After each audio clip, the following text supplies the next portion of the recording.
അസ്സലാമു അലൈക്കും വറഹ്മത്തുള്ളാഹി. അൽഹംദുലില്ലാഹ് വസ്സലാത്തു വസ്സലാമു അലാ റസൂലില്ലാഹ് വഅലാ ആലിഹി വസ്വഹ്ബിഹി അജ്മഈൻ. അമ്മാ ബഅദ്. അഊദു ബില്ലാഹി മിനശ് ശൈത്വാനിർ റജീം.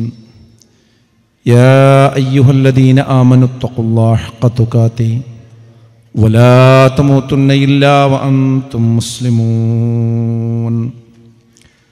ബിസ്മില്ലാഹിർ റഹ്മാനിർ റഹീം. അഫലാ യതദബ്ബറൂനൽ ഖുർആന വലൗ കാന മിൻ ഇൻദി ഗൈരില്ലാഹി ലവജദൂ ഫീഹി ഇഖ്തിലാഫൻ കസീറാ. വേദിയിലുള്ള ബഹുമാന്യരെ, സദസ്സിൽ സന്നിഹിതരായിരിക്കുന്ന രക്ഷിതാക്കളെ, സഹോദരീ സഹോദരങ്ങളെ, ഓൺലൈൻ മാധ്യമങ്ങളിലൂടെ ഈ ഖുർആൻ സംഗമം ലോകത്തിൻ്റെ വിവിധ ഭാഗങ്ങളിൽ നിന്ന് വീക്ഷിച്ചു കൊണ്ടിരിക്കുന്ന നല്ലവരായ സുഹൃത്തുക്കളെ, അള്ളാഹുവിൻ്റെ അതിമഹത്തായ അനുഗ്രഹത്താൽ ഈ ഖുർആൻ സംഗമത്തിൻ്റെ തുടക്കം ഗംഭീരമായിരിക്കുന്നു എന്ന് പറയുന്നതിൽ എനിക്കതിയായ സന്തോഷമുണ്ട്. ആളുകൾ അറിവിനോട് കാണിക്കുന്ന ആഭിമുഖ്യം വളരെ വലുതാണ് എന്നതിൻ്റെ ഒരു വലിയ നിദർശനമാണ് ഈ സദസ്സിൽ കൃത്യസമയത്ത് തന്നെ വന്ന് നിറഞ്ഞിരിക്കുന്ന ഇത്രയുമധികം ആളുകൾ. രണ്ട് വിഷയങ്ങളാണ് ഈ ഖുർആൻ സമ്മേളനത്തിൽ നമുക്ക് പഠിക്കുവാനും പങ്കുവെക്കുവാനുമുള്ളത്. അതിലൊന്നാമത്തെ വിഷയം ഖുർആൻ വിളിക്കുന്നു എന്ന കാലിക പ്രസക്തമായ ഒരു വിഷയമാണ്. ആമുഖമായി എനിക്ക് ഓർമ്മപ്പെടുത്താനുള്ളത്, നമ്മുടെ മനസ്സിലുള്ള ചില അറിവുകൾ ഈ സമയത്ത് നമ്മുടെ മെമ്മറിയിലേക്ക് നാം കൊണ്ടുവരേണ്ടതുണ്ട് എന്നതാണ്. നമ്മുടെ മൊബൈൽ ഫോണും കമ്പ്യൂട്ടറും നാം പ്രവർത്തിപ്പിക്കുമ്പോൾ അത് ഓൺ ചെയ്ത് അല്പസമയം കഴിയുമ്പോഴാണ് അതിൻ്റെ മെമ്മറിയിലേക്ക് എല്ലാ കാര്യങ്ങളും ലോഡ് ചെയ്ത് വരികയുള്ളൂ. എങ്കിൽ മാത്രമേ അത് പ്രവർത്തനക്ഷമമാവുകയുള്ളൂ. ഇതുപോലെ തന്നെയാണ് മനുഷ്യൻ്റെ മനസ്സിൻ്റെ അവസ്ഥയും. ഇതുപോലെ ഒരു സദസ്സിലെത്തുമ്പോൾ നമ്മുടെ മനസ്സിലുണ്ടാകേണ്ട, നമ്മുടെ നേരത്തെ ഉള്ള ഒരറിവാണ് ഇവിടെ ഇരിക്കുന്നതിൻ്റെ പുണ്യം. അത് നമുക്ക് ഈ സമയത്ത് മനസ്സിലേക്ക്, ഓർമ്മയിലേക്ക് കൊണ്ടുവരണം. അപ്പോഴാണ് ഈ ഇരുത്തത്തിന് കുറച്ചുകൂടെ ഗൗരവവും പ്രാധാന്യവും വർദ്ധിക്കുന്നത്. വിശുദ്ധ ഖുർആൻ പഠിക്കുകയും മനസ്സിലാക്കുകയും ചെയ്യുന്ന ഒരു സദസ്സിൽ ഇരുന്നാൽ 4 കാര്യങ്ങൾ ലഭിക്കുമെന്നാണ് റസൂലുള്ളാഹി സ്വല്ലല്ലാഹു അലൈഹി വസല്ലമ പറഞ്ഞത്. അതിലൊന്ന് സമാധാനമാണ്. ഇല്ലാ നസലത്ത് അലൈഹിമുസ് സക്കീന വഗശിയ്യതുഹുമുർ റഹ്മ വഹഫത്തുഹുമുൽ മലായിക വദകറഹുമുല്ലാഹു ഫീമൻ ഇൻദഹു. ഒന്ന്, അവർക്ക് സമാധാനം ഇറങ്ങിക്കൊണ്ടിരിക്കും. രണ്ടാമത്തേത്, മലക്കുകളുടെ സാന്നിധ്യമുള്ള സദസ്സാണ് ഇത് എന്നാണ്. അങ്ങനെയുള്ള സദസ്സുകൾ അള്ളാഹുവിൻ്റെ മലക്കുകളുടെ സാന്നിധ്യമുള്ള സദസ്സുകളാണ്. ഇല്ലാ നസലത്ത് അലൈഹിമുസ് സക്കീന വഗശിയ്യതുഹുമുർ റഹ്മ, അതോടൊപ്പം തന്നെ കാരുണ്യം കൊണ്ട് മൂടപ്പെടുകയും ചെയ്തിട്ടുണ്ടാവുമെന്നാണ്.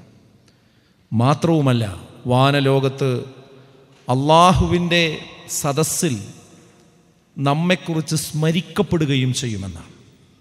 അത്രക്കും മഹത്തരമായ ഒരു സദസ്സാണ് വിശുദ്ധ ഖുർആനിൻ്റെ ആശയങ്ങൾ പഠിക്കുകയും മനസ്സിലാക്കുകയും ചെയ്യുന്ന സദസ്സ്. ഇത് നമ്മുടെ മനസ്സിൽ ഏത് സദസ്സിലിരിക്കുമ്പോഴും ഉണ്ടാകണം. അപ്പോൾ ഈ ഇരുത്തത്തിന് കുറച്ചുകൂടി ഒരു മാറ്റ് കൂടുകയാണ്. ഇതിൻ്റെ പുണ്യം നമ്മൾ ആഗ്രഹിക്കുകയും ഉദ്ദേശിക്കുകയും ചെയ്യുമ്പോഴാണ് അത് അള്ളാഹു നമുക്ക് നൽകുന്നത്. ഇന്നമൽ അഅ്മാലു ബിന്നിയ്യാത്തി, നിശ്ചയമായും അമലുകൾ സ്വീകരിക്കപ്പെടുന്നത് നിയ്യത്തിൻ്റെ അടിസ്ഥാനത്തിലാണ് എന്നാണ്. അതുകൊണ്ട് ഈ സദസ്സിൻ്റെ മഹത്വവും മര്യാദയും പുണ്യവും നാം മനസ്സിലേക്ക് ഓർത്തെടുക്കുകയും അത് ലഭിക്കാൻ വേണ്ടി പ്രാർത്ഥിക്കുകയും ചെയ്യുക. അള്ളാഹു അതിന് നമുക്ക് ഏവർക്കും തൗഫീക്ക് നൽകി അനുഗ്രഹിക്കുമാറാകട്ടെ. ഞാൻ എൻ്റെ വിഷയത്തിലേക്ക് പ്രവേശിക്കുകയാണ്. മൂസ നബി അലൈഹി സ്വലാത്തു വസ്സലാമയുടെയും ഫിർഔനിൻ്റെയും സംഭവം അറിയാത്തവരായി ഈ സദസ്സിൽ ആരും ഉണ്ടാവുകയില്ല. ചെറുപ്രായത്തിൽ മദ്രസകളിൽ നിന്ന് നമ്മൾ പഠിച്ച ഒരു പാഠഭാഗമാണത്. ഫിർഔനിൻ്റെ മുമ്പിൽ മൂസാ നബി അലൈഹി സ്വലാത്തു വസ്സലാം പ്രബോധനത്തിന് വേണ്ടി കടന്നു വരികയും അദ്ദേഹത്തെ അള്ളാഹുവിലേക്ക് ക്ഷണിക്കുകയും അള്ളാഹുവിനെ പരിചയപ്പെടുത്തി കൊടുക്കുകയും ചെയ്തപ്പോൾ ഫിർഔൻ പറഞ്ഞു, ഇതൊക്കെ നിൻ്റെ ഒരു മായാജാലമാണ്. ഇതിലും വലിയ മായാജാലക്കാർ എൻ്റെ അടുക്കലുണ്ട്. ഞാൻ അവരെ വിളിക്കാം. നീ മത്സരത്തിന് തയ്യാറുണ്ടോ എന്ന് ചോദിച്ച് വെല്ലുവിളിച്ചു. മൂസാ നബി ആ വെല്ലുവിളി സ്വീകരിച്ചു. അങ്ങനെ ലോകത്തുള്ള മുഴുവൻ സാഹിറുകളെയും അദ്ദേഹം അവിടെ കൊണ്ടുവന്നു.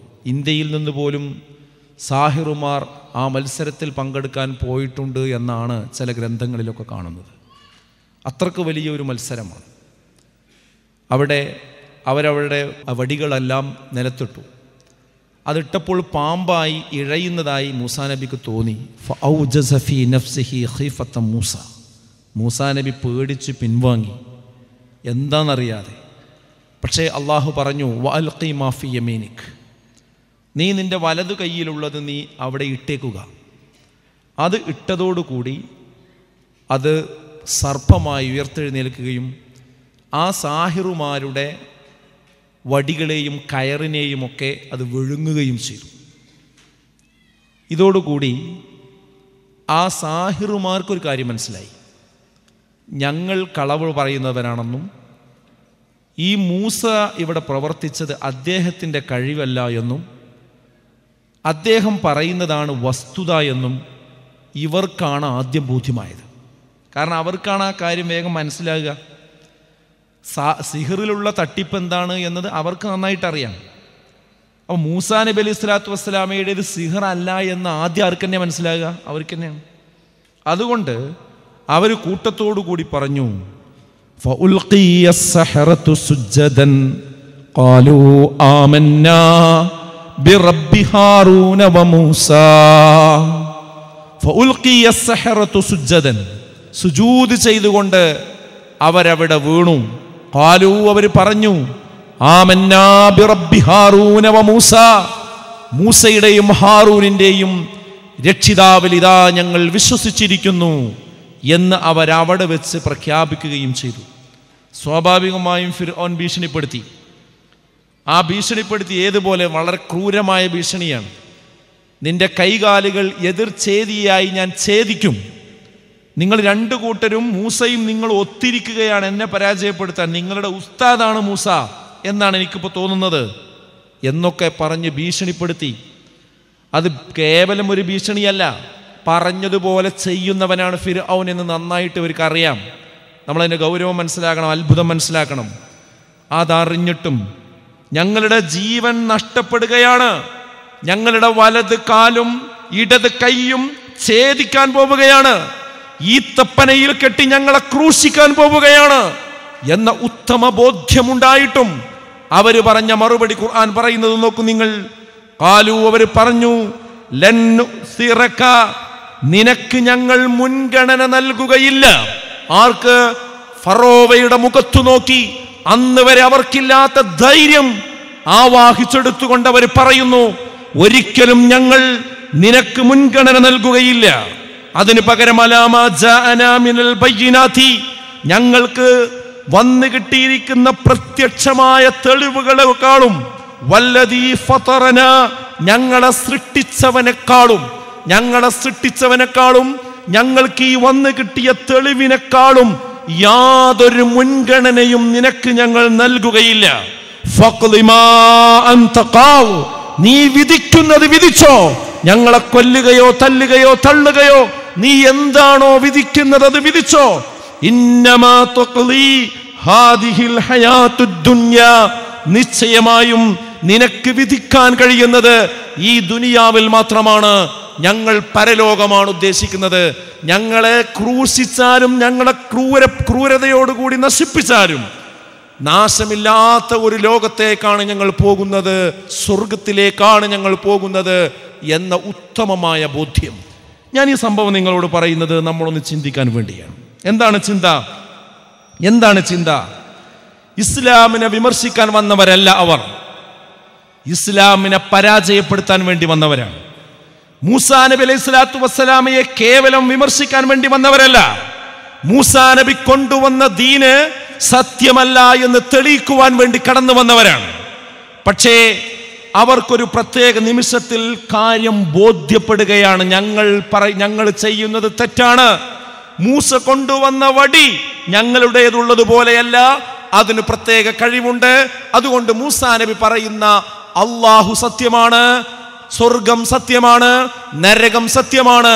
അതുകൊണ്ട് തന്നെ മൂസ പറയുന്ന റബ്ബിൽ വിശ്വസിച്ചാലേ രക്ഷയുള്ളൂ എന്നവർ ഉറപ്പിച്ച് മനസ്സിലാക്കുകയും അവർ ഇസ്ലാം സ്വീകരിക്കുകയും ചെയ്തു എന്ന് മാത്രമല്ല, ആ ഭീഷണിപ്പെടുത്തിയപ്പോൾ ഉടൻ അവർക്ക് വേഗം ഓർമ്മ വന്നത് പരലോകമാണ്. എത്ര പെട്ടെന്നാണ് ആ പരലോകം അവരെ മനസ്സിൽ അത്രക്ക് അങ്ങോട്ട് രൂഢമൂലമായി മാറിയതെന്ന് നിങ്ങൾ നോക്കൂ. വിമർശകരാണ് ഈ രീതിയിൽ മാറിയത്. ഇവിടെ നമ്മൾ മനസ്സിലാക്കേണ്ട ഒരു കാര്യം, കാര്യങ്ങൾ പഠിച്ചു മാറിയവരും അഥവാ ബോധ്യപ്പെട്ട് മാറിയവരും പാരമ്പര്യമായി ദീൻ കൈമാറി കിട്ടിയവരും തമ്മിൽ വലിയ വ്യത്യാസമുണ്ട് എന്ന ഒരു സത്യമാണ് നാം ഇവിടെ തിരിച്ചറിയേണ്ടത്. ഈ ഇരിക്കുന്ന നമ്മൾ ഓരോരുത്തരും, ഞാൻ മനസ്സിലാക്കുന്നു, മഹാഭൂരിപക്ഷം ആളുകളും ഈ മതത്തിൽ ജനിച്ചവരാണ്. അതുകൊണ്ട് തന്നെ കേവലം മദ്രസയിൽ പോയി അങ്ങനെ ഒരു യാന്ത്രികമായി പഠിച്ച് നമ്മൾ മുന്നോട്ട് വന്നു എന്നല്ലാതെ ഈ പറയുന്നതൊക്കെ ഒന്ന് ബോധ്യപ്പെടുന്ന ഒരു അവസ്ഥ യഥാർത്ഥത്തിൽ നമുക്ക് ഉണ്ടായിട്ടുണ്ടോ എന്ന് ഈ സമയത്ത് നമ്മൾ ആലോചിക്കേണ്ടതുണ്ട്. പഠിച്ചു മാറിയവർക്ക് സൂക്ഷ്മതയും ചടുലതയും സ്ഥിരതയും ഉണ്ടായിരിക്കും. ഒരുപാട് ഉദാഹരണങ്ങൾ നമ്മുടെ മുമ്പിലുണ്ട്. വലിയ വലിയ മഹാന്മാരായ പ്രബോധകന്മാർ, അഹമ്മദ് ദീദാത്തിനെ പോലെ അല്ലേ, ഒരുപാട് മഹാന്മാരായ പ്രബോധകന്മാർ, അവർ ഇസ്ലാമിൻ്റെ വിരോധികളായിരുന്നു. അവർ പലരും മുസ്ലിങ്ങളായിരുന്നില്ല, വിമർശിക്കാൻ പഠിച്ചവരുണ്ട്. അങ്ങനെ പഠിച്ചപ്പോൾ അവർക്ക് ഖുർആൻ ബോധ്യപ്പെട്ടു, അവർ ഈ വസ്തുത മനസ്സിലാക്കി. പിന്നെ അവരിതിൻ്റെ പ്രബോധനത്തിന് വേണ്ടി അവരുടെ ജീവിതം മുഴുവൻ ഒഴിഞ്ഞു വെക്കുകയാണ്. നമ്മളൊക്കെ സാധാരണ പറയാറുണ്ട്, മതത്തിലേക്ക് മറ്റൊരു മതത്തിൽ നിന്നോ പ്രത്യയശാസ്ത്രത്തിൽ നിന്നോ വന്ന ഒരാളും നമ്മളും തമ്മിൽ ഭയങ്കര വ്യത്യാസമാണ്, അയാൾക്കുള്ളൊരു തെക്കുവ നമുക്കുണ്ടാവണില്ല സാധാരണ പറയാറുണ്ട്. എന്താ കാര്യം? അവർ കാര്യം ബോധ്യപ്പെട്ടാ വരുന്നത്. എന്താ അവർ ബോധ്യപ്പെടുന്നത്? ആ സാഹിറുകൾ മൂസാ നബി അലൈഹി സ്വലാത്തു വസ്സലാമയുടെ വടി കണ്ടപ്പോഴാണല്ലോ ബോധ്യപ്പെട്ടത് അല്ലേ? ഇതുപോലെ ആ വടിക്ക് പകരം, മൂസാ നബി ഇട്ട വടിക്ക് പകരം മുഹമ്മദ് നബി സ്വല്ലല്ലാഹു അലൈഹി വസല്ലമക്ക് അള്ളാഹു നൽകിയ ഗ്രന്ഥമാണ് വിശുദ്ധ ഖുർആൻ.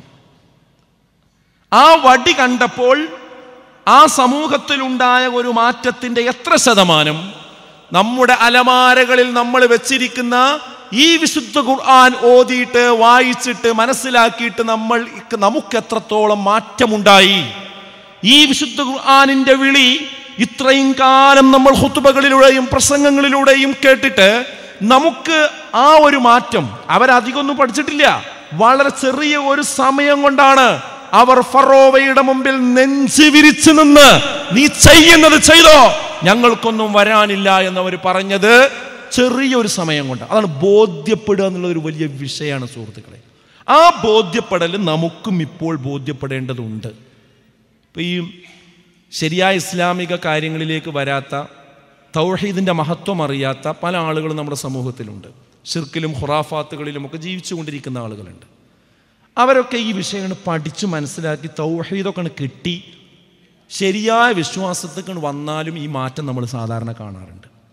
ഇപ്പം എൻ്റെ മനസ്സിലിങ്ങനെ തികട്ടി വരുന്ന ഒരു സംഭവം, ഈ സദസ്സിലിരിക്കുന്ന പലരും ഒരു പക്ഷേ ഇന്നലെ ആ ജനാസയിൽ പങ്കെടുത്തിട്ടുണ്ടാവും. നമ്മുടെ ഒരു സുഹൃത്ത് സിറാജ് എന്ന് പറയുന്ന ഒരു സഹോദരൻ, കരുവാരകുണ്ട് സ്വദേശിയാണ്. ഏകദേശം 4 വർഷം മാത്രമേ ഈ തൗഹീദി പ്രബോധന മേഖലയിലേക്ക് ആ സഹോദരൻ കടന്നു വന്നിട്ട് സമയമായിട്ടുള്ളൂ. 4 വർഷത്തിൽ താഴെ മാത്രമാണ്. പക്ഷേ ആ 4 വർഷത്തിൽ താഴെ മാത്രം പ്രായമുള്ള ആ സഹോദരൻ, അദ്ദേഹം കുടുംബസമേതം തിരുവനന്തപുരത്ത് നിന്ന് മടങ്ങുമ്പോൾ ആലപ്പുഴയിൽ ഒരു നിർത്തിയിട്ട ബസ്സിന് പോയി ഇടിച്ച് അദ്ദേഹവും അദ്ദേഹത്തിൻ്റെ ഉമ്മയും അവിടെ വെച്ച് മരണപ്പെടുകയാണ് ഉണ്ടായത്. ഇന്നലെയാണ് അവരുടെ ജനാസ എടുത്തത്. അള്ളാഹു അവർക്ക് മഗ്ഫിറത്ത് നൽകി അനുഗ്രഹിക്കുമാറാകട്ടെ.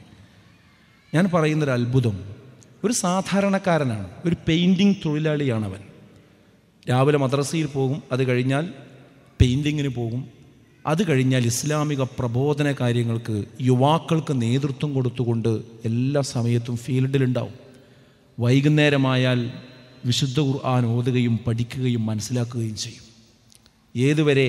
കഴിഞ്ഞ ഗ്രഹണ നമസ്കാരത്തിന് ആ പള്ളിയിൽ ദീർഘമായി സൂറത്ത് ആലിമ്രാൻ ഓതിക്കൊണ്ട് ഇമാമ് നിന്നത് ആ ചെറുപ്പക്കാരനായിരുന്നു. അവനാണ് കഴിഞ്ഞ ദിവസം മരണപ്പെട്ടത്. കേരളത്തിൻ്റെ എത്ര ജില്ലകളിൽ നിന്നാണ് അവിടെ പ്രവർത്തകന്മാർ അദ്ദേഹത്തിൻ്റെ ജനാസയിൽ പങ്കെടുക്കാൻ വേണ്ടി എത്തിയത്? എന്തിയത് സംഭവം?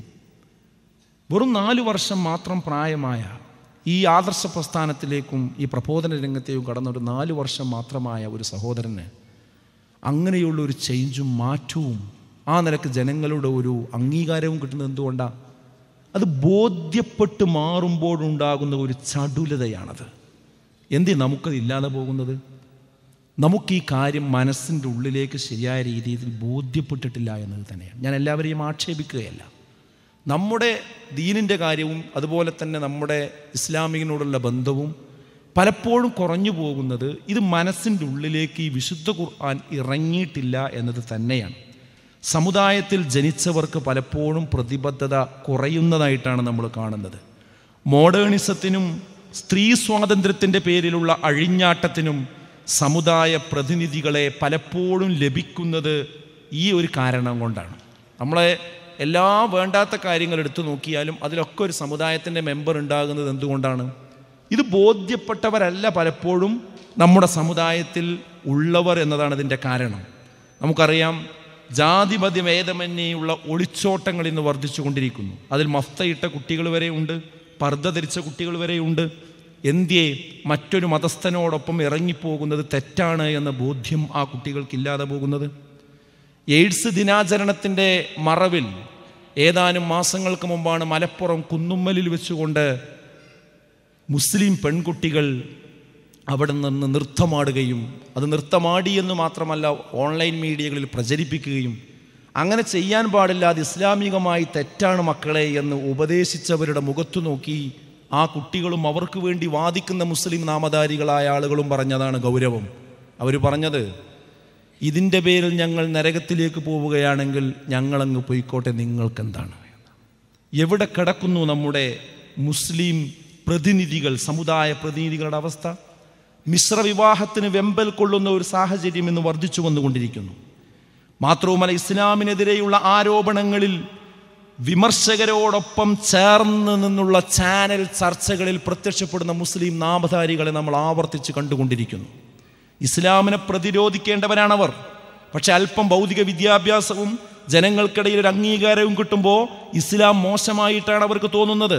ചാനൽ റൂമുകളിൽ വന്ന് വിമർശകരോടൊപ്പം ചേർന്ന് നിന്ന് ഖുർആനിനെയും അതിൻ്റെ അനുയായികളെയും വളരെ മോശമായി ചിത്രീകരിക്കുന്ന എത്രമാത്രം ആളുകളെ നമ്മൾ കാണാൻ സാധിക്കുന്നുണ്ട്. സമുദായത്തിൻ്റെ പേരിൽ സ്വീകരിച്ച ആളുകൾ എന്തിനധികം ഇന്ന് ഇന്ത്യ രാജ്യം ഒരു വലിയ വെല്ലുവിളിയിലൂടെയാണ് മുന്നോട്ട് പോയിക്കൊണ്ടിരിക്കുന്നത്. വർഗീയത ആളിപ്പടർന്നുകൊണ്ടിരിക്കുകയാണ്. 5 വർഷം കൊണ്ട് 50 വർഷമാണ് ഇന്ത്യയുടെ മതസൗഹാർദ്ദവും അതുപോലെ തന്നെ സഹിഷ്ണുതയും പിറകോട്ട് പോയിട്ടുള്ളത്. ഇനി അതിനെ തിരിച്ചു പിടിക്കുവാനുള്ള ഒരു വലിയ യുദ്ധമുഖത്താണ് ഇന്ന് ഇന്ത്യയിലും മുസ്ലിമീങ്ങളും ഇന്ത്യയിലെ മതനിരപേക്ഷ കക്ഷികളുള്ളത്.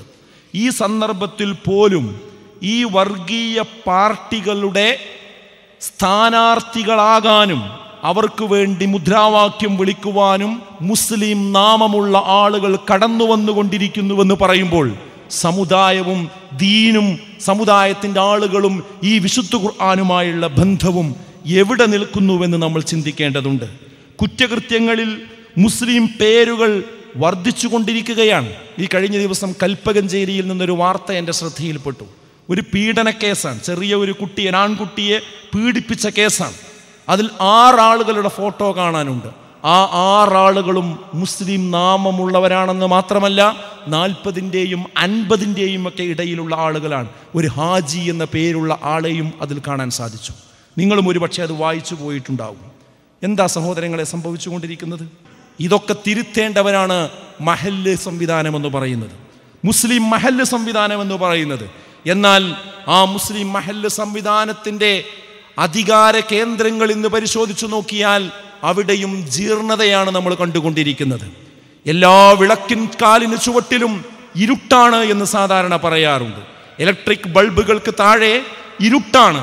അതെ, നാടിന് വെളിച്ചം കൊടുക്കേണ്ടവരാണ് പണ്ഡിതന്മാർ, നാടിന് വെളിച്ചം കൊടുക്കേണ്ടതാണ് പള്ളികൾ, നാടിന് മറ്റു വിഭാഗങ്ങൾക്ക് വെളിച്ചം കൊടുക്കേണ്ടവരാണ് മുസ്ലിം സമുദായം.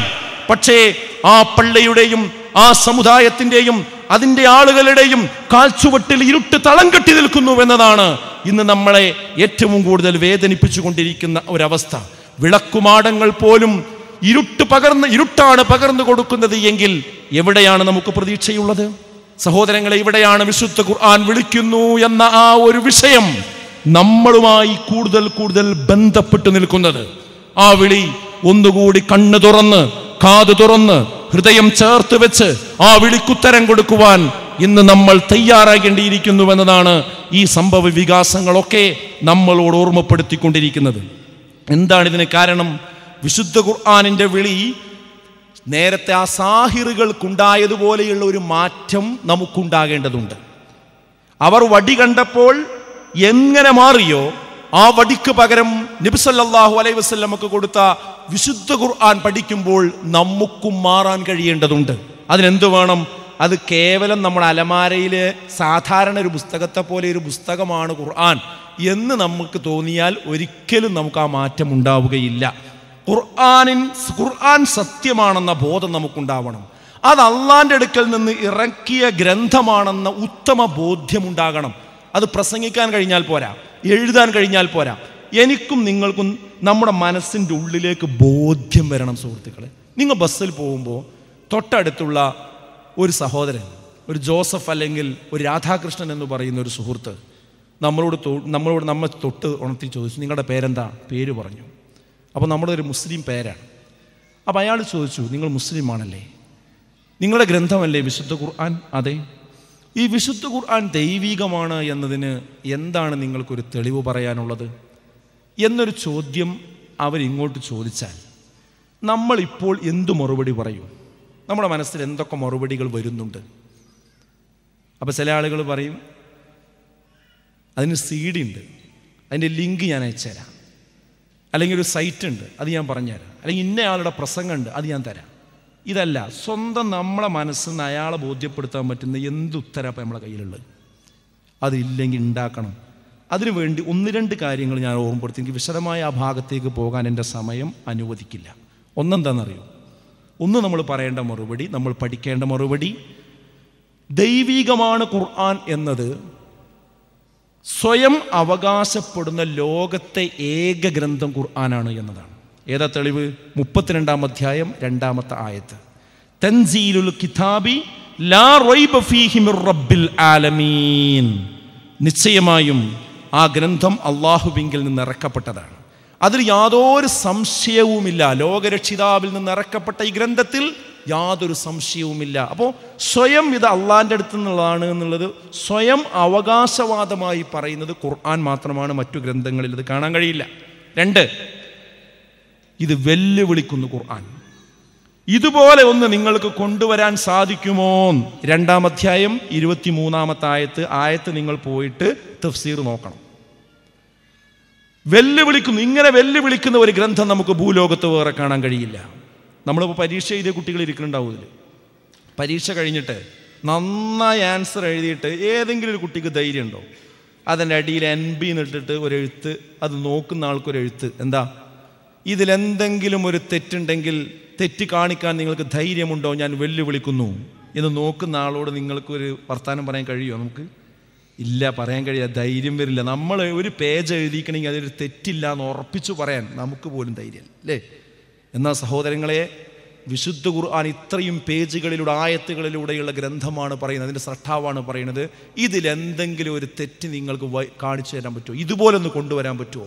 ഈ ചോദ്യം ഇന്നും ഈ വാനലോകത്തും മുഴങ്ങിക്കൊണ്ടിരിക്കുകയാണ്. അതന്നെയാണ് അത് അമാനുഷികമാണ്, ദൈവികമാണ് എന്നതിൻ്റെ ഒരു പ്രധാനപ്പെട്ട തെളിവ്. മറ്റൊന്നെന്താണെന്നറിയോ?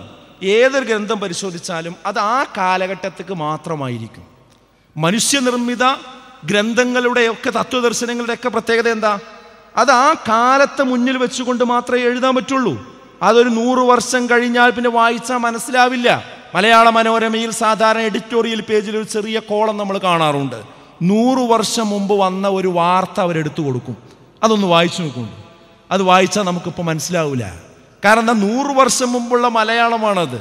ആ ഭാഷയ്ക്ക് ഇപ്പോൾ നമുക്ക് 3 പ്രാവശ്യം വായിക്കേണ്ടി അതിൻ്റെ ആശയം മനസ്സിലായി കിട്ടണമെങ്കിൽ.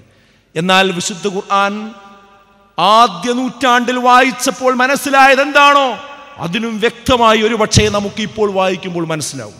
ഇനി ലോകം എത്ര മുന്നോട്ട് പോയാലും അത് മനസ്സിലാകൽ വർദ്ധിക്കുക മാത്രമേ ചെയ്യുള്ളൂ. എല്ലാവർക്കുമുള്ള ഗ്രന്ഥമാകുന്നു വിശുദ്ധ ഖുർആൻ. 2-ാം അധ്യായം 185-ാമത്തെ ആയത്ത്, ഹുദൻ ലിന്നാസ്, ജനങ്ങൾക്കുള്ള മാർഗദർശന ഗ്രന്ഥം. ഇങ്ങനെ പറഞ്ഞ വേറൊരു ഗ്രന്ഥം നമുക്ക് കാണാൻ കഴിയില്ല. മറ്റൊരു പ്രത്യേകത എന്താണെന്നോ, ഇതിൽ വൈരുദ്ധ്യങ്ങളില്ല എന്നതാണ്. ചില ആളുകൾക്ക് ഇതിൽ വൈരുദ്ധ്യം ഉണ്ട് എന്ന് തോന്നും. അത് നമ്മുടെ കണ്ണടയുടെയും കണ്ണിൻ്റെയും കുഴപ്പമാണ്, ഖുർആനിൻ്റെ കുഴപ്പമല്ല. നമ്മുടെ അറിവുകേടിൻ്റെ കുഴപ്പമാണത്. അത് പഠിച്ചാൽ തീരാവുന്നതേ ഉള്ളൂ. 4-ാം അധ്യായം 82-ാമത്തെ ആയത്ത്, അഫലാ യതദബ്ബറൂനൽ ഖുർആൻ, ഖുർആനിനെ കുറിച്ച് നിങ്ങൾ ചിന്തിക്കുന്നില്ലേ?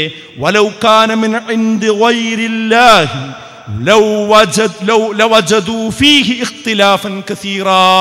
ഇത് അല്ലാഹുവിൻ്റെ അടുക്കൽ നിന്നുള്ളതായിരുന്നില്ലെങ്കിൽ നിങ്ങൾക്കിതിൽ ധാരാളം വൈരുദ്ധ്യങ്ങൾ കാണാൻ സാധിക്കുമായിരുന്നു. ഒരു വൈരുദ്ധ്യവും ഇതിലില്ല എന്ന് വ്യക്തമായി ഖുർആൻ പറയുന്നു. മാത്രവുമല്ല, വിശുദ്ധ ഖുർആനിൻ്റെ പദപ്രയോഗങ്ങൾ പോലും അന്യൂന്യമാണ്. ഒരു ഉദാഹരണം ഞാൻ പറയാം. 78-ാം അധ്യായം 7-ാമത്തെ ആയത്ത്, പർവ്വതങ്ങളെക്കുറിച്ച് ഖുർആനിൻ്റെ പ്രയോഗം എന്താ? വൽ ജിബാല ഔതാദ, പർവ്വതങ്ങളെ നാം ആണികളാക്കിയിരിക്കുന്നുവെന്നാണ്. ഇതൊന്നും കണ്ടുപിടിക്കാത്ത ഒരു കാലത്താണ് നിരക്ഷരരായ റസൂലുള്ളാഹി സ്വല്ലല്ലാഹു അലൈഹി വസല്ലമയുടെ നാവിലൂടെ ലോകം കേൾക്കുന്നത് ആണിയാണ്. അല്ലേ? ഇന്ന് പർവ്വതങ്ങളെക്കുറിച്ച് പഠിച്ച കുട്ടികൾ പറയും, അല്ലേ, ജിയോഗ്രഫി പഠിച്ച കുട്ടികൾ പറയും, മുകളിലേക്ക് എത്രയുണ്ടോ അതിനേക്കാളും താഴെ കാഴ്ന്നിറങ്ങിയിരിക്കുക വേരുകളുള്ളതാണ് പർവ്വതങ്ങളെന്ന്. ഇതാണിയാണ് എന്ന് ഖുർആനിന് എങ്ങനെ പറയാൻ കഴിഞ്ഞു? ഇതൊക്കെ ഉത്ഖനന ഗവേഷണം നടത്തി റസൂലുള്ള കണ്ടെത്തിയതാണോ? അല്ല, ഇത് ദൈവികമാണ്, അള്ളാഹുവിങ്കിൽ നിന്ന് അവതീർണമായ ഗ്രന്ഥമാണ്. 1876-ലാണ് ഹോളണ്ടുകാരനായ സോമർഡാം എന്ന ജന്തുശാസ്ത്രജ്ഞൻ തേനീച്ചയെക്കുറിച്ചുള്ള ഒരു പഠനം നടത്തിയത്. എന്നിട്ട് അദ്ദേഹം പറഞ്ഞ ഒരു പഠനമാണ്, തേനീച്ചകളുടെ കൂട്ടത്തിൽ ആണും പെണ്ണുമുണ്ട്. പെൺതേനീച്ചയാണ് കൂടുതൽ അധ്വാനിക്കുന്നത്, കൂട് കൂട്ടുന്നതും തേൻ തേടി പോകുന്നതും തേൻ കൊണ്ടുവരുന്നതും അത് ശേഖരിക്കുന്നതും എന്നിട്ട് കൂട്ടിൽ പ്രവേശിക്കുന്നതും അങ്ങനെ ജോലി ചെയ്യുന്നത് സ്ത്രീ തേനീച്ചയാണ്. പുരുഷ തേനീച്ചകൾ മടിയന്മാരാണ്. ഇത് 1876-ലാണ് കണ്ടെത്തുന്നത്. എന്നാൽ സഹോദരങ്ങളെ, ഇതിൻ്റെ എത്രയോ വർഷങ്ങൾക്ക് മുമ്പ് ഇറങ്ങിയ വിശുദ്ധ ഖുർആൻ കൃത്യമായി പറഞ്ഞു, വഔഹാ റബ്ബുക ഇലൻ നഹ്ലി, തൻ്റെ റബ്ബ് തേനീച്ചക്ക് ബോധനം നൽകിയ ആ സന്ദർഭം, അനിത്തഖിദീ മിനൽ ജിബാലി ബുയൂത വമിനശ് ശജരി വമിമ്മാ യഇരിശൂൻ, നിങ്ങൾ പർവ്വതങ്ങളുടെ മുകളിൽ, അവിടെ നോക്കൂ നിങ്ങൾ, അനിത്തഖിദീ, പെൺതേനീച്ചയോടാണ് അന്ന് സംസാരിക്കുന്നത്. അറബി അറിയുന്ന ആളുകൾക്ക് കൃത്യമായിട്ട് അറിയാം. ഇത്തഖിദീ എന്ന് പറഞ്ഞാൽ പെണ്ണിനോട് സംസാരിക്കണ പറയാ. സ്ത്രീ തേനീച്ചയോട് പറയാണ്, നീ വീടുണ്ടാക്കണം എവിടെ? മലകൾക്ക് മുകളിലും അതുപോലെ തന്നെ മരങ്ങൾക്ക് മുകളിലും മനുഷ്യന്മാർ കെട്ടിയുണ്ടാക്കുന്ന ഇടങ്ങളിലും നീ പോയി വീടുണ്ടാക്കണമെന്ന് ആൺതേനീച്ചയോടല്ല, പെൺതേനീച്ചയോടാണ് അല്ലാഹു പറയുന്നത്. 16-ാം അധ്യായം 68-ാമത്തെ ആയത്ത്. അതിനുശേഷം നോക്കൂ നിങ്ങൾ, സുമ്മ കുലീ, എന്നിട്ട് നീ തിന്നോ. കുലീ എന്നാണ്. കുലി എന്ന് പറയുന്നതും സ്ത്രീലിംഗമാണ്. മിൻകുല്ലി സമറാത്ത്, എല്ലാ ഇതിൽ നിന്നും നീ കഴിച്ചോ. പിന്നെയോ ഫസുലുക്കി, അവിടെയും സ്ത്രീയാണ്, സ്ത്രീയോടാ പറയുന്നത്. എന്നിട്ട് നീ പ്രവേശിച്ചോ സുബുല റബ്ബിക്കി, നിന്റെ റബ്ബിന്റെ മാർഗത്തിൽ. നോക്കൂ നിങ്ങൾ, അപ്പോ എങ്ങനെയാണ് പെൺതേനീച്ചയാണ് കൂടുണ്ടാക്കുന്നതെന്നും തേൻ തേടി പോകുന്നതെന്നും നബി സല്ലല്ലാഹു അലൈഹി വസല്ലമക്ക് അറിയാൻ പറ്റിയത്? നബി ജന്തുശാസ്ത്രവും പ്രാണിശാസ്ത്രവും ഒന്നും അന്ന് പഠിച്ചിട്ടില്ലല്ലോ. പിന്നെ എങ്ങനെ നബി പറഞ്ഞത് സത്യമായത്? ഈ പ്രയോഗം എങ്ങനെയാണ് സത്യമായത്? ഇത് തേനീച്ചയുടെ സൃഷ്ടാവായ അള്ളാഹുവിൻ്റെ വചനമാകുന്നു എന്നതുകൊണ്ടാണ്. നമ്മളൊക്കെ ഈ രൂപത്തിലേക്ക് ജനിച്ച് നമ്മുടെ മാതാവിൻ്റെ ഗർഭപാത്രത്തിൽ നിന്ന് പുറത്തിറങ്ങിയതാണല്ലോ, അല്ലേ? അതെങ്ങനെയാണ് ഒരു മാതാവിൻ്റെ ഗർഭപാത്രത്തിൽ ഒരു കുഞ്ഞുണ്ടാകുന്നത്? ഇതിനെക്കുറിച്ചും പണ്ട് ശാസ്ത്രലോകത്തുണ്ടായിരുന്ന ഒരു അബദ്ധധാരണയായിരുന്നു. സാധാരണ സ്ത്രീകൾക്ക് സെൻസസ് സമയത്തുണ്ടാകുന്ന ആ ബ്ലഡിൽ നിന്നാണ് കുഞ്ഞുണ്ടാകുന്നത് എന്ന് വരെയുള്ള തെറ്റായ ചിന്തകൾ കുറേ കാലം മുമ്പുണ്ടായിരുന്നു. എന്നാൽ വൈദ്യശാസ്ത്രം അതൊക്കെ മനസ്സിലാക്കി കാര്യങ്ങൾ ഇപ്പോൾ തിരിച്ചറിഞ്ഞിട്ടുണ്ട്. ഇപ്പോൾ ഒരു ഹോസ്പിറ്റലിൽ പോയി കഴിഞ്ഞാൽ ഒരു മാതാവിൻ്റെ ഗർഭപാത്രത്തിൽ ഓരോ ദിവസവും നടക്കുന്ന മാറ്റങ്ങൾ, ഓരോ ആഴ്ചയും നടക്കുന്ന മാറ്റങ്ങളുടെ കളർ പ്രിൻ്ററുകൾ നമുക്ക് കിട്ടും. അത് ലൈവായി നമുക്ക് കാണാൻ സാധിക്കും അല്ലേ? അതിൻ്റെ രൂപം എന്താ? മണ്ണിൽ നിന്നും വെള്ളത്തിൽ നിന്നുമാണ് മനുഷ്യനെ സൃഷ്ടിച്ചത്. അതിൻ്റെ മൂലകങ്ങളാണ് അതിലുള്ളത്. പിന്നെയോ അതാദ്യം ഒരു രക്തപിണ്ഡമായ അവസ്ഥ, അതിങ്ങനെ പറ്റിച്ചേർന്ന് തൂങ്ങി നിൽക്കുന്ന ഒരവസ്ഥ, പിന്നീടത് മാംസകഷ്ണമാകുന്നു, പിന്നീടത് അസ്ഥിയാകുന്നു അല്ലേ? ഇതൊക്കെ അതിൻ്റെ ഓരോ ആഴ്ചയിലുള്ള മാറ്റവും നമുക്ക് കാണാൻ പറ്റുന്നുണ്ട്. എന്നാൽ ഈ സ്കാനിങ്ങും ഈ നൂതനമായ സാങ്കേതിക വിദ്യയും ഒന്നുമില്ലാത്ത കാലത്താണ് ഇതാ വിശുദ്ധ ഖുർആൻ പറയുന്നു. നോക്കൂ നിങ്ങൾ, 23-ാം അധ്യായം 14-ാമത്തെ ആയത്ത്. അതെ, നുത്തുഫയിൽ നിങ്ങൾ നാം സൃഷ്ടിച്ചിരിക്കുന്നു. എന്തിൽ നിന്ന്? നുത്തുഫയിൽ നിന്ന്, ഇന്ദ്രിയത്തുള്ളിയിൽ നിന്ന്. പിന്നീട് അലക്കയായി, പിന്നീട് ആ അലക്ക മുളുകയായി മാറി. മുളുക എന്ന് പറഞ്ഞാൽ കടിച്ച് ചവച്ച് തുപ്പിയ ഒരു മാംസകഷ്ണം പോലെയുള്ള ഒരു സാധനം. പിന്നീട് ആ ഇളാമായി മാറി, അസ്ഥിയായി മാറി. അതിനെ പിന്നീട് മാംസം കൊണ്ട് പൊതിഞ്ഞു.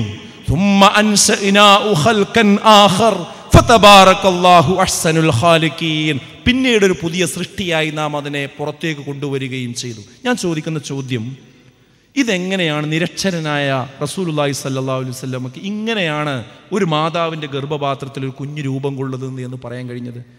മനസ്സിലാക്കിക്കൂടെ സുഹൃത്തുക്കളെ? ഈ ഗ്രന്ഥം അള്ളാഹിൻ്റെ അടുത്ത് നിന്നുള്ളതാണ്. അതാണെന്ത്? സാഹിറുകൾക്ക് വടി കണ്ടപ്പോൾ ഉണ്ടായ ഒരു അവസ്ഥ. ഇത് ഖുർആൻ കാണുമ്പോൾ, ആയത്ത് ഓതുമ്പോൾ നമുക്ക് തോന്നണം, പടച്ചോൻ ഇതൊക്കെ സത്യമാണല്ലോ, ഈ ഖുർആനിലുള്ളത് സത്യമാണല്ലോ എന്ന് നമ്മുടെ മനസ്സിലേക്ക് ബോധ്യം വരണം. നോക്കൂ നിങ്ങൾ, ഇന്ന് ഏതൊരു സ്കൂളിൽ പഠിക്കുന്ന കുട്ടിയോട് ചോദിച്ചാലും കുട്ടികൾ പറയും സൂര്യൻ സ്വയം ജ്വലിക്കുന്ന ഒരു ഗോളമാണ് എന്ന്. എന്നാൽ ചന്ദ്രനോ അത് സ്വയം ജ്വലിക്കുന്നില്ല, അത് പ്രകാശത്തെ പ്രതിഫലിപ്പിക്കുക മാത്രമേ ചെയ്യുന്നുള്ളൂ. അതൊക്കെ അടുത്ത കാലത്ത് ശാസ്ത്രം കണ്ടെത്തിയ ചില കാര്യങ്ങളാണ്. എന്നാൽ ഈ ശാസ്ത്രീയ കണ്ടുപിടുത്തങ്ങൾ ഒന്നുമില്ലാത്ത കാലത്ത് 25-ാം അധ്യായം 61-ാമത്തെ ആയത്തിലൂടെ അള്ളാഹു പറഞ്ഞു, തബാറക്കല്ലദീ ജഅല ഫിസ്സമാഇ ബുറൂജാ, ആകാശത്ത് നക്ഷത്രമണ്ഡലങ്ങൾ ഉണ്ടാക്കിയവൻ അനുഗ്രഹപൂർണനായിരിക്കുന്നു. വജഅല ഫീഹാ സിറാജാ, അവിടെ അവൻ ഒരു വിളക്കിനെ ഉണ്ടാക്കിയിരിക്കുന്നു. സൂര്യനെ കുറിച്ച് പറഞ്ഞത് സിറാജ് എന്നാണ്, സ്വയം കത്തുന്നത് എന്നാണ്. എന്നാലോ വഖമറം മുനീറാ, വെളിച്ചം നൽകുന്ന ഒരു ചന്ദ്രനെയും, കത്തുന്ന ഒരു ചന്ദ്രനെ എന്നല്ല, വെളിച്ചം നൽകുന്ന ഒരു ചന്ദ്രനെയും കത്തിക്കൊണ്ടിരിക്കുന്ന ഒരു സൂര്യനെയും ഉണ്ടാക്കിയിരിക്കുന്നു. ആ പദപ്രയോഗത്തിൻ്റെ ഒരു കൃത്യത നോക്കൂ നിങ്ങൾ സുഹൃത്തുക്കളെ. ഇതൊക്കെ പഠിച്ചത്, ഈ അസ്ട്രോണമിയൊക്കെ പഠിച്ച ശേഷം റസൂലുള്ള എഴുതിയതാണോ ഇത്? അല്ലല്ലോ, ഇത് അള്ളാഹുവിൻ്റെ ഗ്രന്ഥമാണ്. എന്തിനധികം ഇന്ന് ആധാർ കാർഡുകളിൽ, ഗവൺമെൻറ്റിൻ്റെ എന്തൊരു സംവിധാനങ്ങളിൽ, അതുപോലെ തന്നെ ഏത് സ്ഥലങ്ങളിൽ പോയാലും പഞ്ചിങ് മെഷീനുകളിൽ മനുഷ്യന്മാർ മാറാതിരിക്കാൻ ഐഡൻറ്റിറ്റിയായി ഉപയോഗിച്ചു കൊണ്ടിരിക്കുന്നത് ഈ തമ്പാണ് അല്ലേ? ഈ തമ്പിൻ്റെ ഗൗരവം ഇന്ന് ലോകം തിരിച്ചറിഞ്ഞിരിക്കുന്നു, ഇപ്പോഴാണ് തിരിച്ചറിഞ്ഞിരിക്കുന്നത്. എന്നാൽ വിശുദ്ധ ഖുർആൻ 75-ാം അധ്യായം 3-4 ആയത്തുകളിലൂടെ പറഞ്ഞു, അയഹ്സബുൽ ഇൻസാനു അല്ലൻ നജ്മഅ ഇളാമാ, എല്ലുകളെ ഒരുമിച്ച് കൂട്ടുകയില്ല എന്ന് മനുഷ്യരെ നിങ്ങൾ വിചാരിക്കുന്നുണ്ടോ? നിങ്ങൾ മരണപ്പെട്ടു പോയ ശേഷം നുരുമ്പിപ്പോയ നിങ്ങളുടെ എല്ലുകളെ രണ്ടാമത് ഞാൻ കൊണ്ടുവരുമെന്ന കാര്യത്തിൽ നിങ്ങൾക്കാർക്കെങ്കിലും സംശയമുണ്ടോ? എന്നിട്ട് ഉത്തരം പറയാണ്, ബലാ ഖാദിരീന അലാ അൻ നുസവ്വിയ ബനാനാ, വിരൽ തുമ്പുകളെപ്പോലും ശരിപ്പെടുത്താൻ കഴിവുള്ളവനായിരിക്കെ നിങ്ങളുടെ നുരുമ്പിച്ചു പോയ എല്ലുകളെ രണ്ടാമത് കൂട്ടി നിങ്ങളെ രണ്ടാമത് കൊണ്ടുവരാൻ കഴിയില്ല എന്ന് നിങ്ങൾ വിചാരിക്കുന്നുണ്ടോ? ശുദ്ധശൂന്യതയിൽ നിന്ന് നമ്മളെ സൃഷ്ടിച്ച പടച്ച തമ്പുരാന് നമ്മളെ രണ്ടാമത് മണ്ണിൽ നിന്ന് കൊണ്ടുവരാൻ സാധിക്കില്ലേ സുഹൃത്തുക്കളെ? ثم إنكم بعد ذلك لميتون ثم إنكم يوم القيامة تبعثون. നേരത്തെ പറഞ്ഞ ആ ഭ്രൂണശാസ്ത്രത്തെക്കുറിച്ചൊക്കെ പറഞ്ഞ ശേഷം ഖുർആൻ പറയണത് നിങ്ങളെല്ലാവരും മരിക്കും. മരിക്കുന്നുള്ള കാര്യത്തിൽ ഇരിക്കുന്ന ആളുകൾക്ക് ആർക്കെങ്കിലും സംശയമുണ്ടോ? സംശയമില്ല എന്ന് മാത്രമല്ല, എപ്പോൾ മരിക്കുന്നു പോലും നമുക്ക് പറയാൻ കഴിയില്ല. ഈ ഹാളിൽ നിന്ന് നമ്മൾ നടന്നു വന്നവരാണ്. നമ്മൾ രണ്ടുകാലിൽ തിരിച്ചു നടന്നു പോകുമെന്ന് ഉറപ്പ് പറയാൻ ഈ പ്രസംഗിക്കുന്ന എനിക്കോ കേട്ടുകൊണ്ടിരിക്കുന്ന നിങ്ങൾക്കോ കഴിയുമോ സഹോദരങ്ങളെ? എത്ര ആളുകളാണ് പെട്ടെന്ന് കുഴഞ്ഞു മരിച്ചിട്ടുള്ളത്? പത്രസമ്മേളനം നടത്തുമ്പോൾ, ഔദ്യോഗികമായ കോൺഫറൻസുകളിൽ സംസാരിച്ചു കൊണ്ടിരിക്കുമ്പോൾ APJ അബ്ദുൽ കലാം നമ്മുടെ രാഷ്ട്രപതിയായിരുന്നു, ഇല്ലേ? അദ്ദേഹം മരിച്ചു വീണത് നമ്മൾ കണ്ടതാണ്. MN വിജയൻ സാറ് മരിച്ചു വീണത് നമ്മൾ കണ്ടതാണ്. വലിയ വലിയ ക്രിക്കറ്റ് പ്ലെയേഴ്സ് കളിക്കളത്തിൽ നിന്ന് മരിച്ചു വീഴുന്നത് നമ്മൾ കണ്ടതാണ്. ഈ കൈ ഞാൻ ഉയർത്തിയത് താഴ്ത്താൻ എനിക്ക് സാധിച്ചു കൊള്ളണമെന്നില്ല. അതെ, ഏത് സമയത്തും നമ്മൾ മരിക്കും. മരണത്തോടുകൂടി ജീവിതം അവസാനിക്കുമായിരുന്നുവെങ്കിൽ ഈ ഓഡിറ്റോറിയത്തിൽ ഞാനും നിങ്ങളും സംഗമിക്കേണ്ടി വരില്ലായിരുന്നു. സഹോദരങ്ങളെ, അത് അവസാനിക്കണില്ല. സുമ്മ ഇന്നക്കും യൗമൽ ഖിയാമത്തി തുബ്അസൂൻ. ഖിയാമത്ത് നാളിൽ നിങ്ങൾ രണ്ടാമത് വരും. എന്താ തെളിവ്? ഈ പറഞ്ഞൊക്കെ തന്നെ തെളിവ്. സൂര്യനെ കുറിച്ച് ഖുർആൻ പറഞ്ഞത് സത്യമാണെങ്കിൽ, ചന്ദ്രനെ കുറിച്ച് ഖുർആൻ പറഞ്ഞത് യാഥാർത്ഥ്യമാണെങ്കിൽ, നമ്മുടെ ഒരു കുഞ്ഞിന്റെ ജനനത്തെക്കുറിച്ച്, അതിന്റെ വളർച്ചയെക്കുറിച്ച്, ഘട്ടങ്ങളെക്കുറിച്ച് വിശുദ്ധ ഖുർആൻ പറഞ്ഞത് യാഥാർത്ഥ്യമാണ് എങ്കിൽ, പർവ്വതങ്ങളെക്കുറിച്ച് പറഞ്ഞത് സത്യമായി സംഭവിച്ചിട്ടുണ്ട് എങ്കിൽ, തേനീച്ചകളെ കുറിച്ചുള്ള പ്രയോഗങ്ങൾ കണിശമാണ് എങ്കിൽ, അതായത് സുഹൃത്തുക്കളെ നമ്മുടെ വിരലടയാളങ്ങളെ പറ്റി പറഞ്ഞത് യാഥാർത്ഥ്യമാണ് എങ്കിൽ, രണ്ടാമത് ഖബറുകളിൽ നിന്ന് നാം എഴുന്നേറ്റ് വരുമെന്നതും സത്യമാണ്. അതെ, സാഹിറുകൾ വടി കണ്ടപ്പോൾ എങ്ങനെ അവർക്ക് ഈമാനുണ്ടായോ, പരലോകബോധമുണ്ടായോ, ഈ ഫിർഔനിന്റെ മുമ്പിൽ നെഞ്ചൂക്കോടുകൂടി നിവർന്നു നിൽക്കാൻ സാധിച്ചോ, ഇതേപോലെ വിശുദ്ധ ഖുർആനിന്റെ ഓരോ ദൃഷ്ടാന്തങ്ങൾ ബോധ്യപ്പെടുമ്പോ അതിന്റെ മുമ്പിൽ സുജൂദ് ചെയ്യാൻ, അതിൽ പറയുന്ന പരലോകമോർക്കാൻ, അതിൽ പറയുന്ന നരകത്തിന്റെ ഭീകരത മനസ്സിലാക്കാൻ നമുക്ക് സാധിക്കേണ്ടതുണ്ട്. ചൂടുകാലത്താണ് നമ്മളിപ്പോഴുള്ളത്, അല്ലേ? ചൂടുകാലത്ത് ചെരിപ്പില്ലാതെ ടാറിട്ട റോട്ടിലൂടെ ഒരു 2 മണി സമയത്ത് നടക്കുന്നതിനെ കുറിച്ച് നിങ്ങളൊന്ന് ആലോചിച്ചു നോക്കൂ. പക്ഷെ ചെറിയൊരാശ്വാസമുണ്ട്. എന്താ? ഒരു അല്പം കൂടി നടന്നാൽ അവിടെ ഒരു തണലുണ്ട്, അല്ലെങ്കിൽ അവിടെ ഒരു കടയുണ്ട്. ആ ഷോപ്പിലേക്ക് എനിക്ക് കയറി നിൽക്കാം, അവിടെ നിന്നൊരു കുട വാങ്ങി ഒരു ചെരുപ്പും വാങ്ങി നടന്നു പോകാമെന്നൊരു ആശ്വാസമുണ്ട്. പൊരിവെയിലത്ത് നിർത്തിയിട്ട് ഒരു കാറിനുള്ളിലേക്ക് നമ്മൾ കയറുമ്പോൾ എത്രമാത്രം വിഹ്വലതയാണ് നമ്മൾ അനുഭവിക്കുക. പക്ഷെ ഒരു സമാധാനമുണ്ട്. ഗ്ലാസ് ഒന്നിറക്കി AC ഇട്ട് അല്പസമയം കഴിഞ്ഞാൽ ആശ്വാസമാകുമെന്നൊരു സമാധാനമുണ്ട്. എന്നാൽ നരകത്തിൽ പ്രവേശിച്ചു കഴിഞ്ഞാലോ, യസ്ലൗനഹാ യൗമദ്ദീൻ വമാ ഹും അൻഹാ ബിഗായിബീൻ, അവരതിൽ കടന്ന് എരിഞ്ഞുകൊണ്ടിരിക്കുമെന്നാണ്, കത്തിയെരിഞ്ഞുകൊണ്ടിരിക്കുമെന്നാണ്. സുമ്മ ലാ യമൂതു ഫീഹാ വലാ യഹ്യാ, അവിടെ ജീവിതവുമില്ല, മരണവുമില്ല, ഒരാശ്വാസമില്ല. അവിടെ നിന്ന് മുങ്ങാൻ കഴിയില്ല, അവിടെ നിന്ന് ഒരിക്കലും നമുക്ക് അപ്രത്യക്ഷമാകാൻ കഴിയില്ല, ആത്മഹത്യ ചെയ്യാൻ കഴിയില്ല. ഇവിടെ ആളുകൾ വല്ലാതെ കഷ്ടപ്പെടുമ്പോൾ ചെയ്യണ പണി എന്താ പറയുക? മരിക്കുക എന്നുള്ളതാണ്. അവിടെ മരിക്കാൻ കഴിയില്ല, ഒറ്റക്ക് നമ്മളത് അനുഭവിക്കേണ്ടി വരും. അങ്ങനെ ഒരു നരകമുണ്ട്, അതുപോലെ തന്നെ സ്വർഗമുണ്ട് എന്ന് ഹൃദയത്തിൽ തട്ടുമ്പോഴാണ് വിശുദ്ധ ഖുർആന്റെ വിളിക്ക് നമ്മൾ കാതുകൊടുത്തവരായി മാറുന്നത്. അപ്പോൾ സമുദായം ബോധ്യപ്പെട്ടു മാറിയവരായിരിക്കും. അപ്പോൾ ഈ സമുദായത്തിൽ നിന്ന് കുറ്റകൃത്യങ്ങൾ റിപ്പോർട്ട് ചെയ്യപ്പെടുകയില്ല. ഏതെങ്കിലും പീഡന കേസിൽ പിടിച്ചതിൻ്റെ പേര് പറയുമ്പോൾ ഹാജിമാരുണ്ടാവുകയില്ല. ഏതെങ്കിലും അനാശാസ പ്രവർത്തനത്തിന്റെ പേരിൽ ഒരു മുസ്ലിം നാമധാരി പിടിക്കപ്പെടുകയില്ല. പക്ഷെ എന്തു വേണം? ഇത് ഖുർആൻ, ആ ഖുർആനിന്റെ ദൈവികത അത് ഓരോ വ്യക്തിക്കും കൃത്യമായി മനസ്സിലാക്കേണ്ടതുണ്ട്. പിന്നെയോ ഈ ഖുർആൻ ഏറ്റവും ശരിയായതിലേക്കാണ് മാർഗം കാണിച്ചു കൊണ്ടിരിക്കുന്നത് എന്ന് നമ്മൾ മനസ്സിലാക്കണം. ഏതു വഴി നടക്കണമെന്ന് പഠിപ്പിക്കാനാണ് ഏറ്റവും പ്രയാസം, അത് പഠിപ്പിക്കുകയാണ് ഖുർആൻ. ഇന്ന് പോസ്റ്റ് ട്രൂത്തിൻ്റെ കാലഘട്ടത്തിലാണ് നമ്മൾ ജീവിക്കുന്നത്. എന്താ പോസ്റ്റ് ട്രൂത്ത് എന്ന് പറഞ്ഞാൽ? സത്യാനന്തര കാലം എന്നാണ്. വസ്തുതകളെയല്ല, വ്യാഖ്യാനങ്ങളെയാണ് ഇന്ന് ആളുകൾ വിശ്വസിച്ചു കൊണ്ടിരിക്കുന്നത്. ചാനൽ അവതാരകൻ വാർത്ത വായിക്കുമ്പോൾ എന്ത് സംഭവിച്ചുവെന്ന് അരമണിക്കൂർ വാർത്ത കേട്ടാലും നമുക്ക് മനസ്സിലാവില്ല. അയാൾ വ്യാഖ്യാനിക്കുകയായിരിക്കും. അയാളുടെ റിപ്പോർട്ടർ പലതും പൊടിപ്പും തുങ്കലും വെച്ച് പറയുകയായിരിക്കും. എന്താണ് സംഭവിച്ചത് എന്ന് നമുക്ക് മനസ്സിലാവില്ല. ഇങ്ങനെയുള്ള ഒരു കാലത്താണ് നമ്മൾ ജീവിക്കുന്നത്. ഈ കാലത്ത് സത്യം അസ്തമിച്ചു കൊണ്ടിരിക്കുന്ന ഒരു കാലത്ത്, ശരിയേതാണ് തെറ്റേതാണെന്ന് വേർതിരിച്ച് മനസ്സിലാക്കാൻ കഴിയാത്ത ഒരു കാലത്ത് സത്യവും അസത്യവും അർദ്ധസത്യവും കൂട്ടിക്കുഴച്ചുകൊണ്ടിരിക്കുന്ന ഒരു കാലത്ത് ഏത് സത്യം, ഏത് അസത്യം, ഏതാണ് ധർമ്മം, ഏതാണ് അധർമ്മം എന്ന് മനസ്സിലാക്കി കൊടുക്കാൻ മനുഷ്യ ബുദ്ധി കൊണ്ട് മാത്രം കഴിയില്ല. പഞ്ചേന്ദ്രിയങ്ങൾക്ക് പരിമിതിയുണ്ട്. നമുക്ക് 5 രൂപത്തിലല്ലേ കാര്യങ്ങൾ കേൾക്കാൻ പറ്റുള്ളൂ. കാഴ്ച, അതുപോലെ തന്നെ കേൾവി, തൊട്ടറിവ്, അല്ലേ, മണത്തറിവ്, ഇങ്ങനെയുള്ള കഴിവുകൾ മാത്രമേ ഉള്ളൂ. ഇതിനപ്പുറത്തുള്ള ഒരു വിവരത്തിലൂടെ മാത്രമേ ഏതാണ് ശരി ഏതാണ് തെറ്റിയെന്ന് മനസ്സിലാക്കാൻ കഴിയും. അതാണ് വഹയ്യ് എന്ന് പറയുന്നത്. അതാണ് പ്രവാചകന്മാരിലൂടെ ലഭിച്ചിരിക്കുന്ന വഹയ്യ്. ആ വഹയ്യാണ് വിശുദ്ധ ഖുർആൻ എന്ന് പറയുന്നത്. അപ്പോൾ ഖുർആനിന് മാത്രമേ ശരി ഏതാ തെറ്റേതാന്ന് വേർതിരിച്ച് മനസ്സിലാക്കി കൊടുക്കാൻ കഴിയുള്ളൂ. കാരണം മുൻകാലത്തെ ശരികൾ ഇന്ന് പലതും തെറ്റായിക്കൊണ്ടിരിക്കുന്നു ആളുകൾക്കിടയിൽ. മുമ്പ് ശരിയാണെന്ന് പറഞ്ഞത് ആളുകൾ ഇപ്പോൾ തെറ്റാണെന്ന് പറയുന്നു. മുമ്പ് തെറ്റാണെന്ന് പറഞ്ഞത് ഇപ്പോൾ ശരിയാണെന്ന് പറഞ്ഞുകൊണ്ടിരിക്കുന്നു. അത് മനുഷ്യൻ്റെ പരിമിതിയാണ്. സ്വവർഗരതി നമ്മുടെ ഇന്ത്യ രാജ്യത്ത് നിയമം മൂലം തെറ്റാണെന്ന് വിധിക്കപ്പെട്ട ഒരു സംഗതിയായിരുന്നു. ഈ അടുത്ത കാലത്ത് എന്ത് ചെയ്തു? അടുത്ത കാലത്ത് അതിന് ഹർജികൾ പോയി, വാദങ്ങൾ നടന്ന് ഇപ്പോൾ സ്വവർഗരതി കുറ്റകരമല്ല എന്നാണ് വിധിച്ചുകൊണ്ടിരിക്കുന്നത്. എങ്ങനെയാണ് ഒരു തിന്മ കുറെ കാലം കഴിയുമ്പോൾ നന്മയാകുന്നത്? എങ്ങനെയാണ് ഒരു നന്മ പിന്നെ തിന്മയാകുന്നത്? ദയാവധം, യൂത്തനേസിയ എന്ന് പറയുന്ന ദയാവധം, അത് നമ്മുടെ നാട്ടിൽ കുറ്റകൃത്യമായിരുന്നു.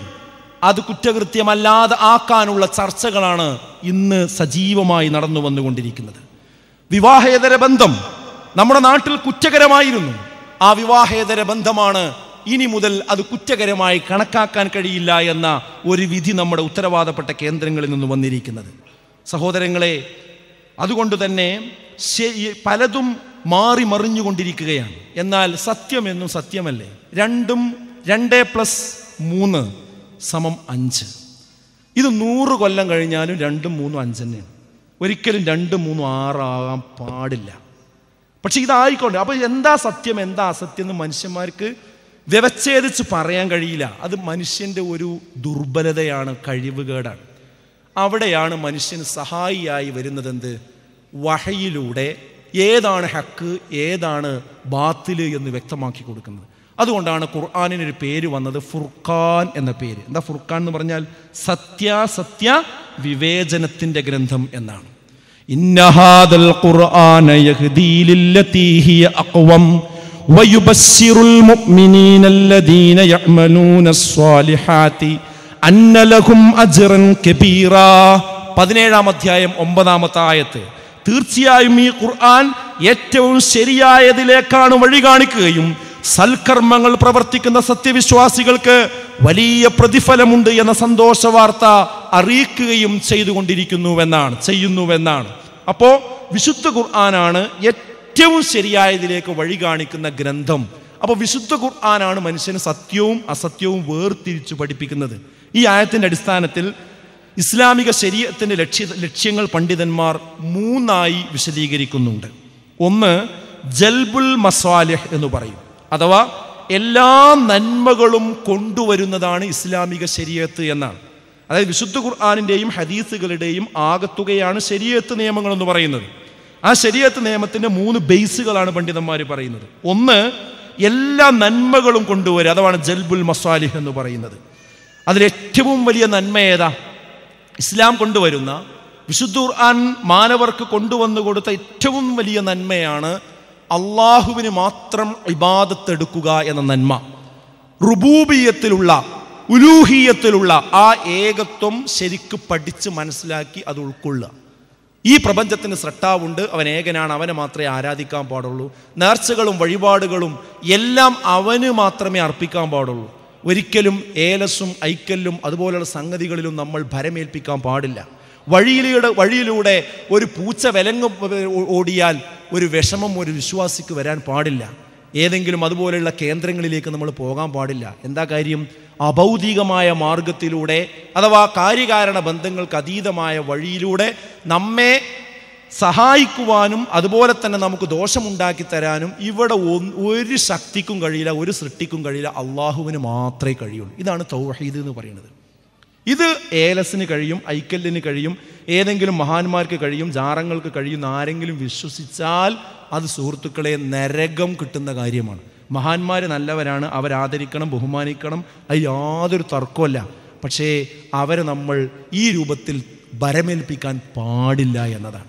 അപ്പോൾ ഈ ഖുർആൻ നൽകുന്ന ഏറ്റവും ഒന്നാമത്തെ നന്മ എന്ന് പറയുന്നത് അള്ളാനെ മാത്രം ഇബാദത്തെടുക്കണം എന്നതാണ്. അതില്ലെങ്കിൽ നിസ്കരിച്ചിട്ട് കാര്യമില്ല, നോമ്പ് നോറ്റിട്ട് കാര്യമില്ല, സക്കാത്ത് കൊടുത്തിട്ട് കാര്യമില്ല. ബിരിയാണിയിലേക്ക് മണ്ണെണ്ണ ഒറ്റിക്കഴിഞ്ഞാൽ പിന്നെ അതിലുള്ള സാധനമൊന്നും വേണ്ടല്ലോ. ഇതുപോലെയാണ് നമസ്കാരവും നോമ്പും സക്കാത്തും ഒക്കെ ഉണ്ടെങ്കിലും അതിലേക്ക് ഇത് വന്നു കഴിഞ്ഞാൽ അല്ലാത്തവരോട് നമ്മൾ പ്രാർത്ഥനയും വഴിപാടും നേർച്ചയും കൊടുത്താൽ ഇതൊന്നും പിന്നെ അള്ളാഹു സ്വീകരിക്കുകയില്ല എന്നാണ്. അള്ളാഹു നമ്മളെ കാത്തുരക്ഷിക്കുമാറാകട്ടെ. അപ്പോൾ സുഹൃത്തുക്കളെ, ഇതാണ് വിശുദ്ധ ഖുർആൻ വിളിക്കുന്ന ഒന്നാമത്തെ നന്മ. ഏറ്റവും കൂടുതൽ ഇസ്ലാമിനെ എതിർക്കപ്പെടുന്ന വിഷയങ്ങൾ പോലും അതിനെക്കുറിച്ച് പഠിച്ചു നോക്കിയാൽ സമൂഹത്തിന് അത് നന്മയാണ് എന്ന് നമുക്ക് മനസ്സിലാക്കാൻ പറ്റും. ഇസ്ലാമിനെ കുറിച്ചെങ്ങാണ്ട് കൂടുതൽ വിമർശനങ്ങൾ ഏതൊക്കെ വിഷയത്തിന് വരുന്നുണ്ടോ അത് നമ്മളൊന്ന് ആഴത്തിൽ പഠിച്ചാൽ അതും ഈ സമൂഹത്തിന് നന്മയാണ് യഥാർത്ഥത്തിൽ ഉണ്ടാവുന്നത് എന്ന് നമുക്ക് കാണാൻ പറ്റും, വിമർശിക്കുന്നത് പോലും. ഇപ്പം ഞാൻ 1-2 ഉദാഹരണങ്ങൾ പറയാം. ബഹുഭാര്യത്വം, അത് കേൾക്കുമ്പോൾ തന്നെ ചില മുസ്ലിമീങ്ങളായ ആളുകൾക്ക് വരെ അത് വേണ്ടിയിരുന്നില്ല, അത് ഇസ്ലാമിൽ നിന്ന് ഒഴിവാക്കായിരുന്നു, അതുകൊണ്ട് കുറച്ച് ബുദ്ധിമുട്ടാണ്, ഇത് വിശദീകരിക്കാൻ കുറച്ച് പ്രയാസമാണ് എന്ന് വിചാരിക്കുന്ന ആളുകളുണ്ട്. എന്നാൽ ആ ബഹുഭാര്യത്വം എന്തൊരു സാഹചര്യത്തിലാണ് വന്നത് എന്ന് മനസ്സിലാക്കിയാൽ അത് ആ ഒരു മതത്തിന് നമ്മൾ അങ്ങേയറ്റം ബഹുമാനിക്കും സുഹൃത്തുക്കളെ. എന്തുകൊണ്ടാണ് ബഹുഭാര്യത്വം? അത് ഇസ്ലാം കൊണ്ടുവന്നതല്ല, അത് മുമ്പേ ഉള്ളതാണ്, പണ്ട് കാലത്തെ ഉള്ളതാണ്. അത് വിവിധ സംസ്കാരങ്ങളിലുണ്ട്, രാഷ്ട്രങ്ങളിലുണ്ട്, മറ്റു മതഗ്രന്ഥങ്ങളിലുണ്ട്, പുരാണങ്ങളിലുണ്ട്. യുക്തിവാദികൾ വരെ ഒന്നിലധികം ഭാര്യമാരെ ഉപയോഗിക്കുന്നുണ്ട്. റസ്സലാണല്ലോ ഏറ്റവും വലിയ യുക്തിവാദിയായി അറിയപ്പെടുന്നത്. അദ്ദേഹത്തിന് വരെ 4-ലധികം ഭാര്യമാരുണ്ടായിരുന്നു, അല്ലാത്ത കാൾ ഗേൾസ് വേറെ ഉണ്ടായിരുന്നു എന്നതാണ്.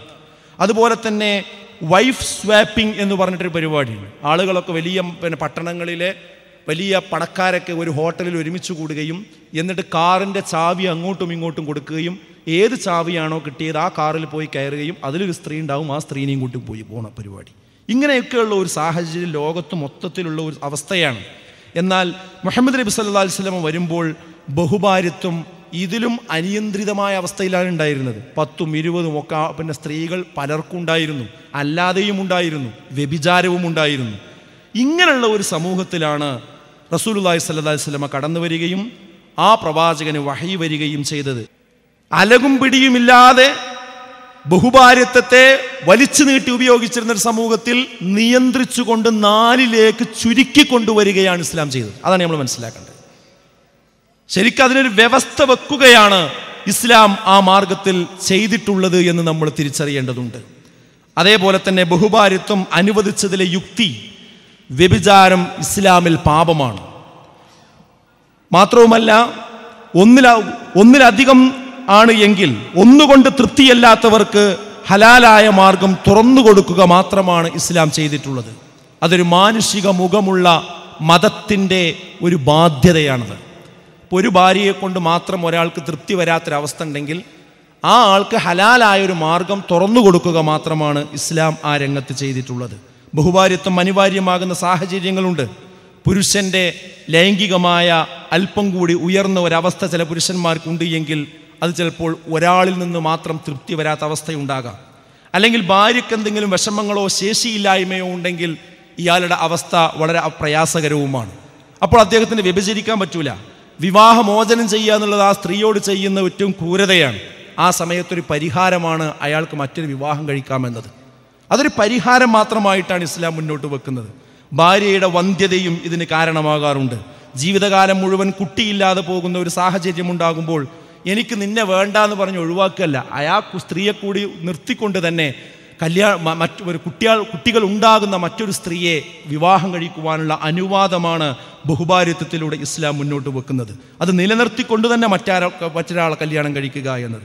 ഇതുപോലെ തന്നെ അസുഖങ്ങളും പ്രയാസങ്ങളും ഒക്കെ ഉണ്ടായാൽ ആ പ്രയാസങ്ങൾക്കൊക്കെ ഒരു പരിഹാരം യഥാർത്ഥത്തിൽ ഇത് തന്നെയാണ്. അപ്പം ഞാൻ പറഞ്ഞതിൻ്റെ ചുരുക്കം ഈ ബഹുഭാര്യത്വത്തെക്കുറിച്ചാണെങ്കിലും ഇസ്ലാമിനെക്കുറിച്ച് ഏറ്റവും കൂടുതൽ വിമർശിച്ചു കൊണ്ടിരിക്കുന്ന കാര്യങ്ങൾ അതിനെക്കുറിച്ച് പഠിച്ചാൽ തന്നെ നമുക്ക് അത് സമൂഹത്തിൽ ആവശ്യമാണ് എന്ന് ബോധ്യപ്പെടുന്ന ഒരവസ്ഥയാണ് യഥാർത്ഥത്തിൽ അതിലൂടെ ഉണ്ടാകുന്നത്.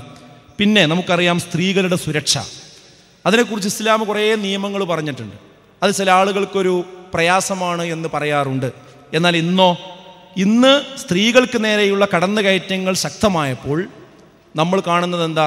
ഇസ്ലാം പറഞ്ഞ നിയമങ്ങളൊക്കെ മറ്റൊരു രീതിയിൽ ഇന്ന് സമൂഹത്തിൽ വന്നുകൊണ്ടിരിക്കുന്നുണ്ട്. പോലീസുകാർ സ്കൂളുകളിലേക്ക് സർക്കുലർ അയച്ചു കൊണ്ടിരിക്കുന്നു. ആ സർക്കുലറുകളിലൊക്കെ പറയുന്നത് എന്താ? പരിചയക്കാരോട് മാത്രം സംസാരിക്കണം, മറ്റു കുട്ടികളെ നിങ്ങളെ മറ്റു സ്വകാര്യ ഇടങ്ങളിൽ സ്പർശിക്കാൻ അനുവദിക്കരുത്. ഇങ്ങനെ തുടങ്ങിയ ഒട്ടനവധി നിർദ്ദേശങ്ങളുണ്ട്. ഇതൊക്കെ വിശുദ്ധ ഖുർആനിൻ്റെ ആയത്തിലും റസൂലുള്ളാഹി സ്വല്ലല്ലാഹു അലൈഹി വസല്ലമയുടെ ഹദീസുകളിലും നേരത്തെയുള്ള സംഭവങ്ങളാണ്. അത് ഇസ്ലാമിൻ്റെ പേരിൽ പറഞ്ഞാൽ അത് പ്രാകൃതം. അത് വേറൊരു സർക്കുലറായിട്ട് വന്നാലോ എല്ലാവരും അംഗീകരിക്കും ചെയ്യും. പക്ഷെ അവസാനം എല്ലാവരും ഈ ഖുർആനിൻ്റെ ഒരു ആശയത്തിലേക്കാണ് പരിഹാരങ്ങൾ തേടി വന്നുകൊണ്ടിരിക്കുന്നത് എന്ന് നമ്മൾ മനസ്സിലാക്കണം. സ്ത്രീകൾക്ക് പകുതി സ്വത്ത് കൊടുത്തു എന്ന് പറഞ്ഞ് വലിയ ആക്ഷേപമാണ്. പക്ഷെ അതിൻ്റെ മറുവശം എന്താ? സ്ത്രീകൾക്ക് ചെലവില്ല, ചെലവ് മുഴുവൻ നടത്തേണ്ടത് പുരുഷനാണ്. പുരുഷൻ ചെലവ് മുഴുവൻ നടത്തണം. പിന്നെ സ്ത്രീൻ്റെ കാശിന് ചെലവില്ല, അതൊരു സമ്മാനം മാത്രമാണ്. അതുകൂടി ചേർത്ത് വായിക്കുമ്പോഴാണ് സ്ത്രീകളെ അതിലൂടെ ആദരിക്കുകയാണ് ചെയ്തിട്ടുള്ളത് എന്ന് നമുക്ക് കാണാൻ സാധിക്കുന്നത്. അല്ലേ? ഇസ്ലാമിനെ കുറിച്ച് വലിയൊരു തെറ്റിദ്ധാരണയാണ് ഇസ്ലാമിൽ ആളുകൾ അങ്ങനെ പ്രസവിച്ചു കൂട്ടിക്കൊണ്ടിരിക്കുകയാണ് എന്നുള്ളത്. പന്നിപ്പേറ് പോലെ പ്രസവിച്ചു കൊണ്ടിരിക്കുകയാണെന്നൊക്കെ ചില ആളുകൾ ഓൺലൈൻ മീഡിയകളിലൂടെ ഇസ്ലാമിനെ കുറിച്ച് മോശമായി തെറ്റിദ്ധരിപ്പിച്ച് നമ്മൾ കേട്ട് കഴിഞ്ഞതാണ്. ഇസ്ലാമിൽ ആളുകൾ ജനസംഖ്യ നിയന്ത്രണമില്ല, ഇഷ്ടം പോലെ ആളുകളെ പ്രസവിച്ചു കൂട്ടുന്ന ഒരു മതമാണ്, അതിനെ പ്രോത്സാഹിപ്പിക്കുന്നതാണ്, മോശമല്ലേ എന്നുള്ളതാണ്. അത് മോശമാണ് എന്ന് ചില മുസ്ലിം നാമധാരികളായ ആളുകൾക്കും ഒരുപക്ഷെ തോന്നിയിട്ടുണ്ടായിരിക്കാം. എന്നാൽ ഇന്ന് ലോകം ചർച്ച ചെയ്തുകൊണ്ടിരിക്കുന്നത് എന്താ? ഞാൻ ഒരൊറ്റ കാര്യം നിങ്ങളുടെ മുമ്പിൽ വെച്ച് ഞാൻ എൻ്റെ ക്ലാസ്സിൻ്റെ അവസാനത്തിലേക്ക് പോവുകയാണ്. അത് ശരിക്കും നിങ്ങൾ ശ്രദ്ധിക്കേണ്ടതുണ്ട്. 1766 തോമസ് റോബർട്ട് മാത്യൂസ് എന്ന് പറയുന്ന ആ ശാസ്ത്രജ്ഞൻ, അദ്ദേഹം ഒരു സാമ്പത്തിക ശാസ്ത്രജ്ഞനാണ്. അദ്ദേഹത്തിൻ്റെ ഒരു തിയറിയുണ്ട്. ജനസംഖ്യ വർദ്ധിക്കുന്നതനുസരിച്ച് ഭക്ഷണം വർദ്ധിക്കുന്നില്ല, അതുകൊണ്ട് ജനസംഖ്യ നിയന്ത്രിക്കണമെന്നാണ് അദ്ദേഹം കൊണ്ടുവന്ന തിയറി. മുൻപിൻ ആലോചിക്കാതെ അങ്ങനെ ലോകം ജനസംഖ്യ നിയന്ത്രണം ഏറ്റെടുത്തു. അദ്ദേഹം പറഞ്ഞത്, ഇത്ര കൊല്ലം കഴിയുന്ന സമയം വരുമ്പോൾ ഈ ജനങ്ങൾ ഇങ്ങനെ വർദ്ധിച്ചു കഴിഞ്ഞാൽ അവർക്ക് ആവശ്യമുള്ള ഭക്ഷണവും പാർപ്പിടവും വസ്ത്രമൊന്നും ഇവിടെ ഉണ്ടാവില്ല, അപ്പോൾ ആകെ പ്രയാസവും. അതുകൊണ്ട് ഇപ്പോൾ തന്നെ ജനസംഖ്യ നിയന്ത്രിച്ചു കൊണ്ടുപോകണം എന്നുള്ള കണക്കാണ് അദ്ദേഹം അവതരിപ്പിച്ചത്. അത് അങ്ങനെ അന്ധമായി ലോകം സ്വീകരിക്കുകയും ചെയ്തു. ജനസംഖ്യാ നിയന്ത്രണം എല്ലാവരും ഏറ്റെടുക്കുകയും ചെയ്തു. അതിൻ്റെ ഏറ്റവും വലിയ ഒരു പ്രയാസം അനുഭവിച്ച ഒരു രാജ്യമാണ് ചൈന. ഞാനൊരു ഉദാഹരണം മാത്രം പറയണം. അവർ നടപ്പാക്കിയത് പോലീസിനെയും പട്ടാളത്തെയും റോന്ത് ചുറ്റിക്കൊണ്ട് ഇടവഴികളിലൂടെ വീടുകളിലൂടെ കടന്നു ചെന്ന് അവർ പറഞ്ഞ നിയമം തെറ്റിക്കുന്ന ആരെങ്കിലും ഉണ്ടോ എന്നവർ വരെ നോക്കിയിട്ടുണ്ട്. 2 കുട്ടി നിയമം ആദ്യമായി തുടങ്ങിയത് ചൈനയിലാണ്. പിന്നെ അതെന്താക്കി, 1 കുട്ടി നിയമമാക്കി. 1979 മുതൽ 40 കോടി ജനനങ്ങൾ അങ്ങനെ അവർ ഇല്ലാതാക്കി, ഈ നിയമങ്ങളിലൂടെ ഇല്ലാതാക്കി. നിങ്ങൾ ആലോചിച്ച് നോക്കണം. പിന്നെയോ 1 കുട്ടി ജനിച്ചാൽ അവരുണ്ടാക്കിയ നിയമം എന്താണെന്നറിയോ? 1 കുട്ടി ജനിച്ചാൽ നിർബന്ധിത ജനന നിയന്ത്രണം, 2ാമത്തെ കുട്ടി ജനിച്ചാൽ ജോലി നഷ്ടമാകും. അത്രക്കും വലിയ നിയമമാണ് കൊണ്ടുവന്നത്. കുട്ടികൾക്ക് ഒരിക്കലും പിന്നെ വിദ്യാഭ്യാസം ലഭിക്കില്ല. അതിൻ്റെ കൂടെ കൂടുതൽ ഫൈനുകളും ഉണ്ടായിരിക്കും. അതായത് ഗവൺമെൻറ് പറഞ്ഞതിനപ്പുറം കുട്ടികളുണ്ടായാൽ ഈ രൂപത്തിലാണ് നിയമം കൊണ്ട് നേരിട്ടിരുന്നത്. അവസാനം എത്തിയ ദുരവസ്ഥ എന്താണെന്നറിയോ? ഒരു യുവാവിന് 2 മാതാപിതാക്കൾ, 2 മുത്തച്ഛന്മാർ, 2 മുത്തശ്ശിമാർ, 1 ഭാര്യ, 1 കുട്ടി. ഒരു യുവാവിൻ്റെ തലയിൽ വന്ന ഭാരങ്ങളാണ്. അതായത് പുതിയ കുട്ടികൾ ഉണ്ടാവണമില്ല, എന്നാൽ പ്രായമുള്ള ആൾക്കാരുടെ എണ്ണം എന്ത് ചെയ്തു? വർദ്ധിക്കുകയും ചെയ്തു. അവരെ നോക്കാൻ ആൾ വേണ്ട നാട്ടിൽ. പ്രായമുള്ളവരെ നോക്കാൻ എന്തില്ല, സമൂഹത്തിൽ ആളില്ലാത്ത ഒരവസ്ഥ. ആ പാവം യുവാവ് എന്ത് ചെയ്യും?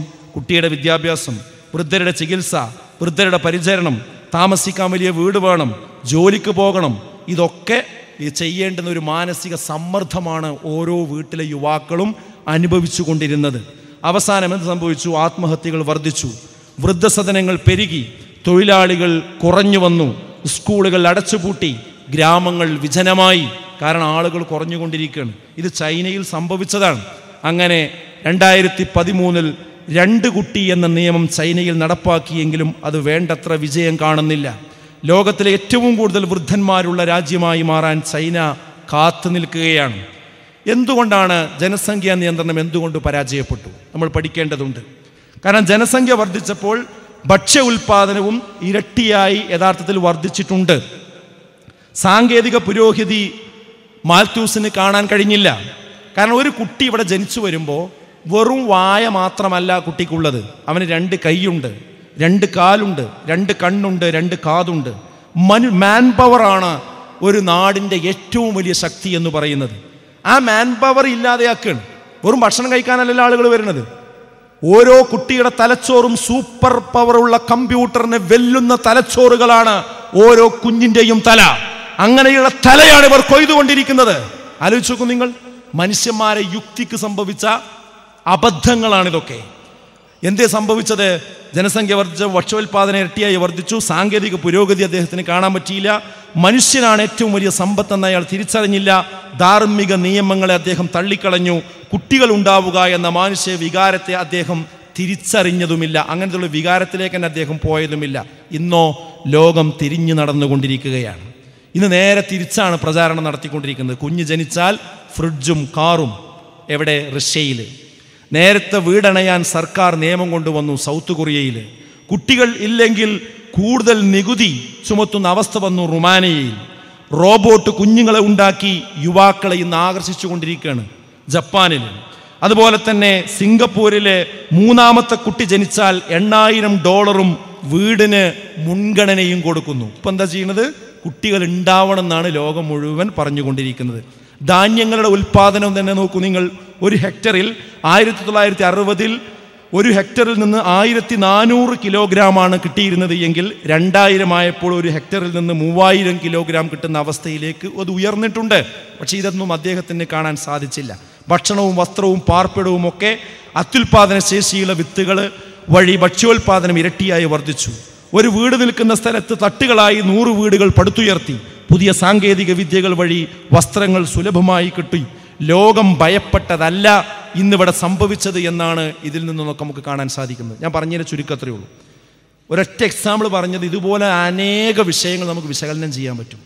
അള്ളാഹ് പറഞ്ഞത്, ഖുർആൻ പറഞ്ഞിടത്തേക്കാണ് മനുഷ്യന്മാർ അവസാനം എത്തുമ്പോഴേക്ക് കുറേ പരിക്ക് സംഭവിച്ചിട്ടുണ്ടാവും എന്ന് മാത്രം. അതാണ് ജനസംഖ്യാ നിയന്ത്രണത്തിൻ്റെ വിഷയത്തിലുണ്ടായത്.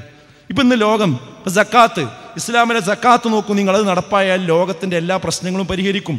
എല്ലാ പണക്കാരും സക്കാത്ത് കൊടുത്താൽ പിന്നെ ലോകത്തൊരിക്കലും ദാരിദ്ര്യം ഉണ്ടാവുകയില്ല. ഇന്ന് ദാരിദ്ര്യമാണല്ലോ ലോകത്ത് വലിയൊരു പ്രശ്നം. ലോകത്ത് കോടിപതികളുടെ എണ്ണം 2208 അവരുടെ 2017 ആകെ സമ്പത്ത് $9.1 ട്രില്യൺ. ആലോചിച്ച് നോക്കൂ. അതിൻ്റെ 2.5% എന്ന് പറയുന്നത് എത്ര? 227 ബില്യനാണ്. അതിൻ്റെ 2.5% 227.5 ബില്യനാണ്. വേൾഡ് ബാങ്ക് കണക്ക് പ്രകാരം ലോകത്തെ മൊത്തം ദാരിദ്ര്യം തുടച്ചു നീക്കാൻ ആകെ വേണ്ടത് ഒരു വർഷം $175 ബില്യൺ മാത്രമാണ്. ദരിദ്രർക്ക് കൊടുത്താലും ബാക്കി വരുന്ന സംഖ്യ എത്രയാണ്? $57 ബില്യൺ ബാക്കിയായിരിക്കുമെന്ന്. അപ്പോൾ ഇസ്ലാമിൻ്റെ സാമ്പത്തിക സംസ്കാരം, സക്കാത്ത് എന്ന് പറയുന്ന സംവിധാനം നമ്മുടെ നാട്ടിൽ വന്നു കഴിഞ്ഞാൽ ആലോചിച്ച് നോക്കുങ്ങൾ, ലോകത്ത് പട്ടിണി ഉണ്ടാവില്ല എന്ന് മാത്രമല്ല, പ്രവാചകന്റെ കാലഘട്ടങ്ങളിൽ ബൈത്തുൽ മാലിൽ ആളുകൾക്ക് കൊണ്ടുപോകാനില്ലാത്ത രീതിയിൽ, ആളുകൾക്ക് ആവശ്യമില്ലാത്ത രീതിയിൽ ബൈത്തുൽ മാൽ നിറഞ്ഞു നിന്നിരുന്നു.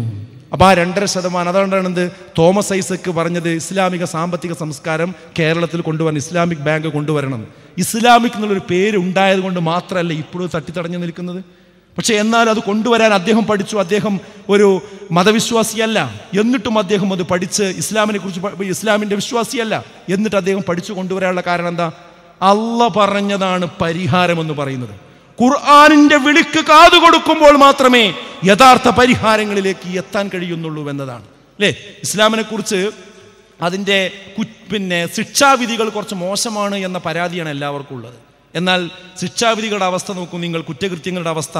കുറച്ചൊക്കെ ഇസ്ലാമിക ബോധമുള്ള രാജ്യങ്ങളിലാണ് ഏറ്റവും കുറവ് കുറ്റകൃത്യങ്ങളുള്ളത് ലോകത്ത്. അതിന് ഓരോ നമ്പർ ഇടുകയാണെങ്കിൽ 1ാം സ്ഥാനം, 2ാം സ്ഥാനം, 3ാം സ്ഥാനം എന്ന് പറഞ്ഞ് കുറ്റകൃത്യങ്ങളുടെ രാജ്യങ്ങൾക്ക് നമ്പർ ഇടുകയാണെങ്കിൽ 116ാമത്തെ സ്ഥാനമാണ് യുണൈറ്റഡ് അറബ് എമിറേറ്റ്സ്. അതായത് കുറ്റകൃത്യങ്ങൾ അതിൻ്റെ നമ്പർ 116ാമത്തെ. ഒമാനോ 105, സൗദി അറേബ്യയിൽ 94, അതായത് കുറവാണ് 94.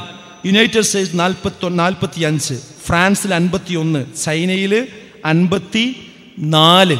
ഏറ്റവും കുറവുള്ളത്, കുറ്റകൃത്യം കുറവുള്ളത് ഇസ്ലാമിക സംസ്കാരങ്ങൾ കുറച്ചെങ്കിലും നിലനിൽക്കുന്ന രാജ്യങ്ങളിലാണ് എന്ന് ഈ കണക്കുകളിൽ നിന്നൊക്കെ നമുക്ക് മനസ്സിലാക്കാൻ പറ്റും. ഇപ്പോൾ മദ്യോപയോഗം ഒമാനിൽ 0.9, അവിടെ കുറ്റകൃത്യം 0.11. സൗദി അറേബ്യയിൽ 0.2 മദ്യോപയോഗം കാണുന്നത്. 0.84 അവിടെയുള്ള കുറ്റകൃത്യങ്ങൾ. യുണൈറ്റഡ് സ്റ്റേറ്റിൽ 9.2 മദ്യത്തിൻ്റെ ഉപയോഗം, കുറ്റകൃത്യങ്ങൾ 11.88. ഫ്രാൻസിൽ 12.2 മദ്യത്തിൻ്റെ ഉപയോഗം, 3.77 അവിടെയുള്ള കുറ്റകൃത്യങ്ങൾ. ഒരാൾ ഒരു വർഷം ഉപയോഗിക്കുന്ന ലിറ്ററാണ് ഈ കൊടുത്തതൊക്കെ. സഹോദരങ്ങളെ, ഇതിൽ നിന്നൊക്കെ നമുക്ക് മനസ്സിലാക്കുന്നത് എന്താ? അതായത് തിന്മകൾ അത് കയറൂരി വിട്ട പ്രദേശങ്ങളും രാജ്യങ്ങളുമാണ് ഏറ്റവും പ്രശ്നങ്ങളിലുള്ളത്. കുറച്ചെങ്കിലും ഇസ്ലാമികമായ സംസ്കാരങ്ങൾ നിലനിൽക്കുന്ന രാജ്യങ്ങളിലാണ് കുറ്റകൃത്യങ്ങൾ പൊതുവെ കുറവുള്ളത് എന്ന വസ്തുത നമ്മൾ കൃത്യമായിട്ട് മനസ്സിലാക്കേണ്ടതുണ്ട്. മോഷണങ്ങളായിരുന്നാലും, മയക്കുമരുന്നാണെങ്കിലും, കൊലപാതകത്തിൻ്റെ കാര്യമാണെങ്കിലും, കൊള്ളയുടെ വിഷയമാണെങ്കിലും, കുറ്റവാളികളുടെ വിഷയമാണ് കൊലപാതകം, ജയിൽ പുള്ളികൾ, വാഹനമോഷണം, വധശിക്ഷകൾ, ജയിലുകൾ, ഇതൊക്കെ നോക്കിയാൽ ഇസ്ലാമിക രാജ്യങ്ങളും വെസ്റ്റേൺ രാജ്യങ്ങളും തമ്മിൽ താരതമ്യം ചെയ്താൽ അതൊക്കെ കുറവുള്ളത് ഇസ്ലാമിക രാജ്യങ്ങളിലാണ് എന്ന് കാണാൻ കഴിയും. ഇസ്ലാമിക രാജ്യങ്ങൾ, എല്ലാ രാജ്യങ്ങളിലും സമ്പൂർണ്ണമായി ഇസ്ലാമിക കാര്യങ്ങൾ നടക്കുന്നു എന്നൊന്നും ഞാൻ പറഞ്ഞതിന് അർത്ഥമില്ല. പക്ഷേ ഇസ്ലാം എത്രത്തോളം ശ്രദ്ധിക്കുന്ന സ്ഥലങ്ങളുണ്ടോ അവിടെ അത്രത്തോളം സ്വസ്ഥതയും സമാധാനവുമുണ്ട്. എന്നാൽ ഇത് മനസ്സിലാക്കിയ ആളുകൾ ഇസ്ലാം സ്വസ്ഥതയുടെയും സമാധാനത്തിൻ്റെയും മതമാകുന്നു എന്ന് അറിയുന്നവർ തന്നെ അത് കലാപത്തിൻ്റെയും അത് ക്രൂരതയുടെയും ഒരു മുഖം അതിന് നൽകുന്നത് ബോധപൂർവമാണ്. കാരണം ശത്രുക്കൾക്കറിയാം ഇസ്ലാം ഇതുപോലെ വളരുകയാണ് എങ്കിൽ ഞങ്ങളുടെ തട്ടിപ്പുകൾ ഇവിടെ നടക്കുകയില്ല, ഞങ്ങളുടെ ചൂഷണങ്ങൾ ഇവിടെ നടക്കുകയില്ല, സ്ത്രീകളെ വിൽപ്പന ചരക്കാക്കുന്ന പരിപാടി ഇവിടെ നടക്കുകയില്ല. അതുകൊണ്ട് ഇസ്ലാം ഒരു നിലക്കും കടന്നു വരാൻ പാടില്ല എന്ന് തീരുമാനിച്ചതിന്റെ അടിസ്ഥാനത്തിലാണ്, ലോകം മുഴുവൻ ആസൂത്രണം നടത്തിയതിന്റെ അടിസ്ഥാനത്തിലാണ് സിയോണിസ്റ്റുകളും അതുപോലെയുള്ള ആളുകളും ആസൂത്രണത്തിന്റെ ഭാഗമാണ് ഇസ്ലാം ഭീകരവാദമാണെന്നും അത് മോശമാണ് എന്നുള്ള ഒരു കാഴ്ചപ്പാട്, ഇസ്ലാമോഫോബിയ എന്ന ഒരു രൂപത്തിൽ ഇസ്ലാം പേടിയുണ്ടാക്കി ഇസ്ലാമിൽ നിന്ന് ആളുകൾ അകറ്റാൻ ശ്രമിച്ചു കൊണ്ടിരിക്കുന്നത്. ആ ഇസ്ലാമോഫോബിയ ഓരോരുത്തരെയും എത്രത്തോളം സ്വാധീനിച്ചു എന്നതിൻ്റെ അടുത്ത കാലത്തുണ്ടായ ഉദാഹരണമാണ് ന്യൂസിലാൻഡിലുണ്ടായ വെടിവെപ്പ്. 10-40 വരുന്ന വിശ്വാസികളെയാണ് ഒരു വംശവെറിയക്കാരൻ വന്നുകൊണ്ട് വെടിവെച്ച് വീഴ്ത്തിയത്. നിങ്ങൾ ആലോചിച്ച് നോക്കൂ. പക്ഷേ ആ സംഭവത്തോടുകൂടി ലോകം മുഴുവൻ ഒരു സന്ദേശം പ്രചരിച്ചു, ഇസ്ലാം സമാധാനമാണ്, ഇസ്ലാം സ്വസ്ഥതയാണ് എന്ന് ലോകം മുഴുവൻ കേട്ടു. ബാങ്കിനെ തടഞ്ഞു വെച്ചവർ ലോകം മുഴുവൻ ബാങ്ക് കേൾപ്പിക്കുവാൻ ആ ഒരു സംഭവം കാരണമായി. ഇസ്ലാമോഫോബിയ കാറ്റത്ത് ഇല്ലാതെയായി പോകുന്നൊരവസ്ഥ ഈ കാലഘട്ടത്തിൽ നമ്മൾ കണ്ടു. ഞാൻ പറയുന്നത്, ഈ ഇരിക്കുന്ന ഓരോരുത്തരും വിശുദ്ധ ഖുർആൻ നെഞ്ചിലേക്ക് എടുത്തു വെച്ച് നമ്മുടെ കയ്യിലുള്ള ഈ ഗ്രന്ഥത്തിൻ്റെ അതിൻ്റെ ആ ഒരു ഗൗരവം നമ്മൾ കൃത്യമായി മനസ്സിലാക്കി കണ്ണു തുറന്ന് കണ്ട് നമ്മൾ വായിക്കാൻ നമ്മൾ തയ്യാറാകണം. കാത് തുറന്നു വെച്ച് കേൾക്കാൻ നമ്മൾ തയ്യാറാകണം. ഞാൻ നേരത്തെ പറഞ്ഞ എൻ്റെ തുടക്കത്തിൽ പറഞ്ഞല്ലോ, ആ സാഹിറുകൾ മൂസാ നബി അലൈഹി സ്വലാത്തു വസ്സലാമയുടെ വടി കണ്ടപ്പോൾ എങ്ങനെ അവർ വിശ്വാസികളായോ അവർക്ക് പരലോകം ബോധ്യപ്പെട്ടോ, അതേപോലെ ഈ വിശുദ്ധ ഖുർആൻ വായിക്കുമ്പോൾ ഇത് സത്യമാണ്, ഇതിൽ പറയുന്ന സ്വർഗം സത്യമാണ്, നരകം സത്യമാണ് എന്ന് കൃത്യമായി മനസ്സിലാക്കി അങ്ങനെയുള്ള ഒരു ബോധമുള്ളവരായി നമ്മൾ മാറിയാൽ മുസ്ലിം സമുദായത്തിൻ്റെ പേരിലുള്ള കുറ്റകൃത്യങ്ങൾ കുറഞ്ഞുകൊണ്ടുവരും. നമ്മുടെ സമുദായത്തിന് എഴുന്നേറ്റ് നിൽക്കാൻ കഴിയും, ഇസ്സത്തുണ്ടാകും. ന്യൂനപക്ഷമല്ല നമ്മുടെ പ്രശ്നം, ന്യൂനതയുള്ള പക്ഷമാണ് എന്ന് നമ്മൾ തിരിച്ചറിയണം. ഇന്ത്യ രാജ്യത്താകട്ടെ ലോകത്തെവിടെയാകട്ടെ നമ്മൾ എണ്ണത്തിൽ കുറവായി എന്നത് ഒരിക്കലും ബേജാറാകേണ്ട കാര്യമില്ല. എണ്ണത്തിൽ കുറവായിരുന്നു ബദറിൽ പടവെട്ടിയ ആളുകൾ, ആ ഉഹുദിൽ പടവെട്ടിയ ആളുകൾ. നമുക്കറിയാം ആ ബദറിൽ വിജയമുണ്ടായത് മുസ്ലിമീങ്ങൾക്കായിരുന്നു. അപ്പുറത്ത് 1000 ഉണ്ടായിരുന്നു, ഇപ്പുറത്ത് 313 ആളുകൾ മാത്രമാണ്. എത്രയെത്ര ചെറു സംഘങ്ങളാണ് വലിയ വലിയ സംഘങ്ങളെ അതിജയിച്ചിട്ടുള്ളത് എന്ന ഖുർആനിന്റെ ചോദ്യം.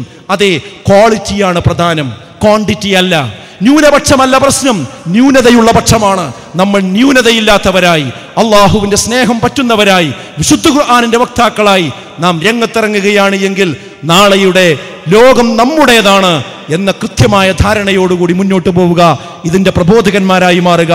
അള്ളാഹു നമുക്കതിനേവർക്കും തൗഫീക്ക് നൽകി അനുഗ്രഹിക്കുമാറാകട്ടെ എന്ന് മാത്രം പ്രാർത്ഥിച്ചുകൊണ്ട് ഞാൻ എൻ്റെ വാക്കുകൾ അവസാനിപ്പിക്കുന്നു. അസ്സലാമു അലൈക്കും വറഹ്മത്തുള്ളാഹി.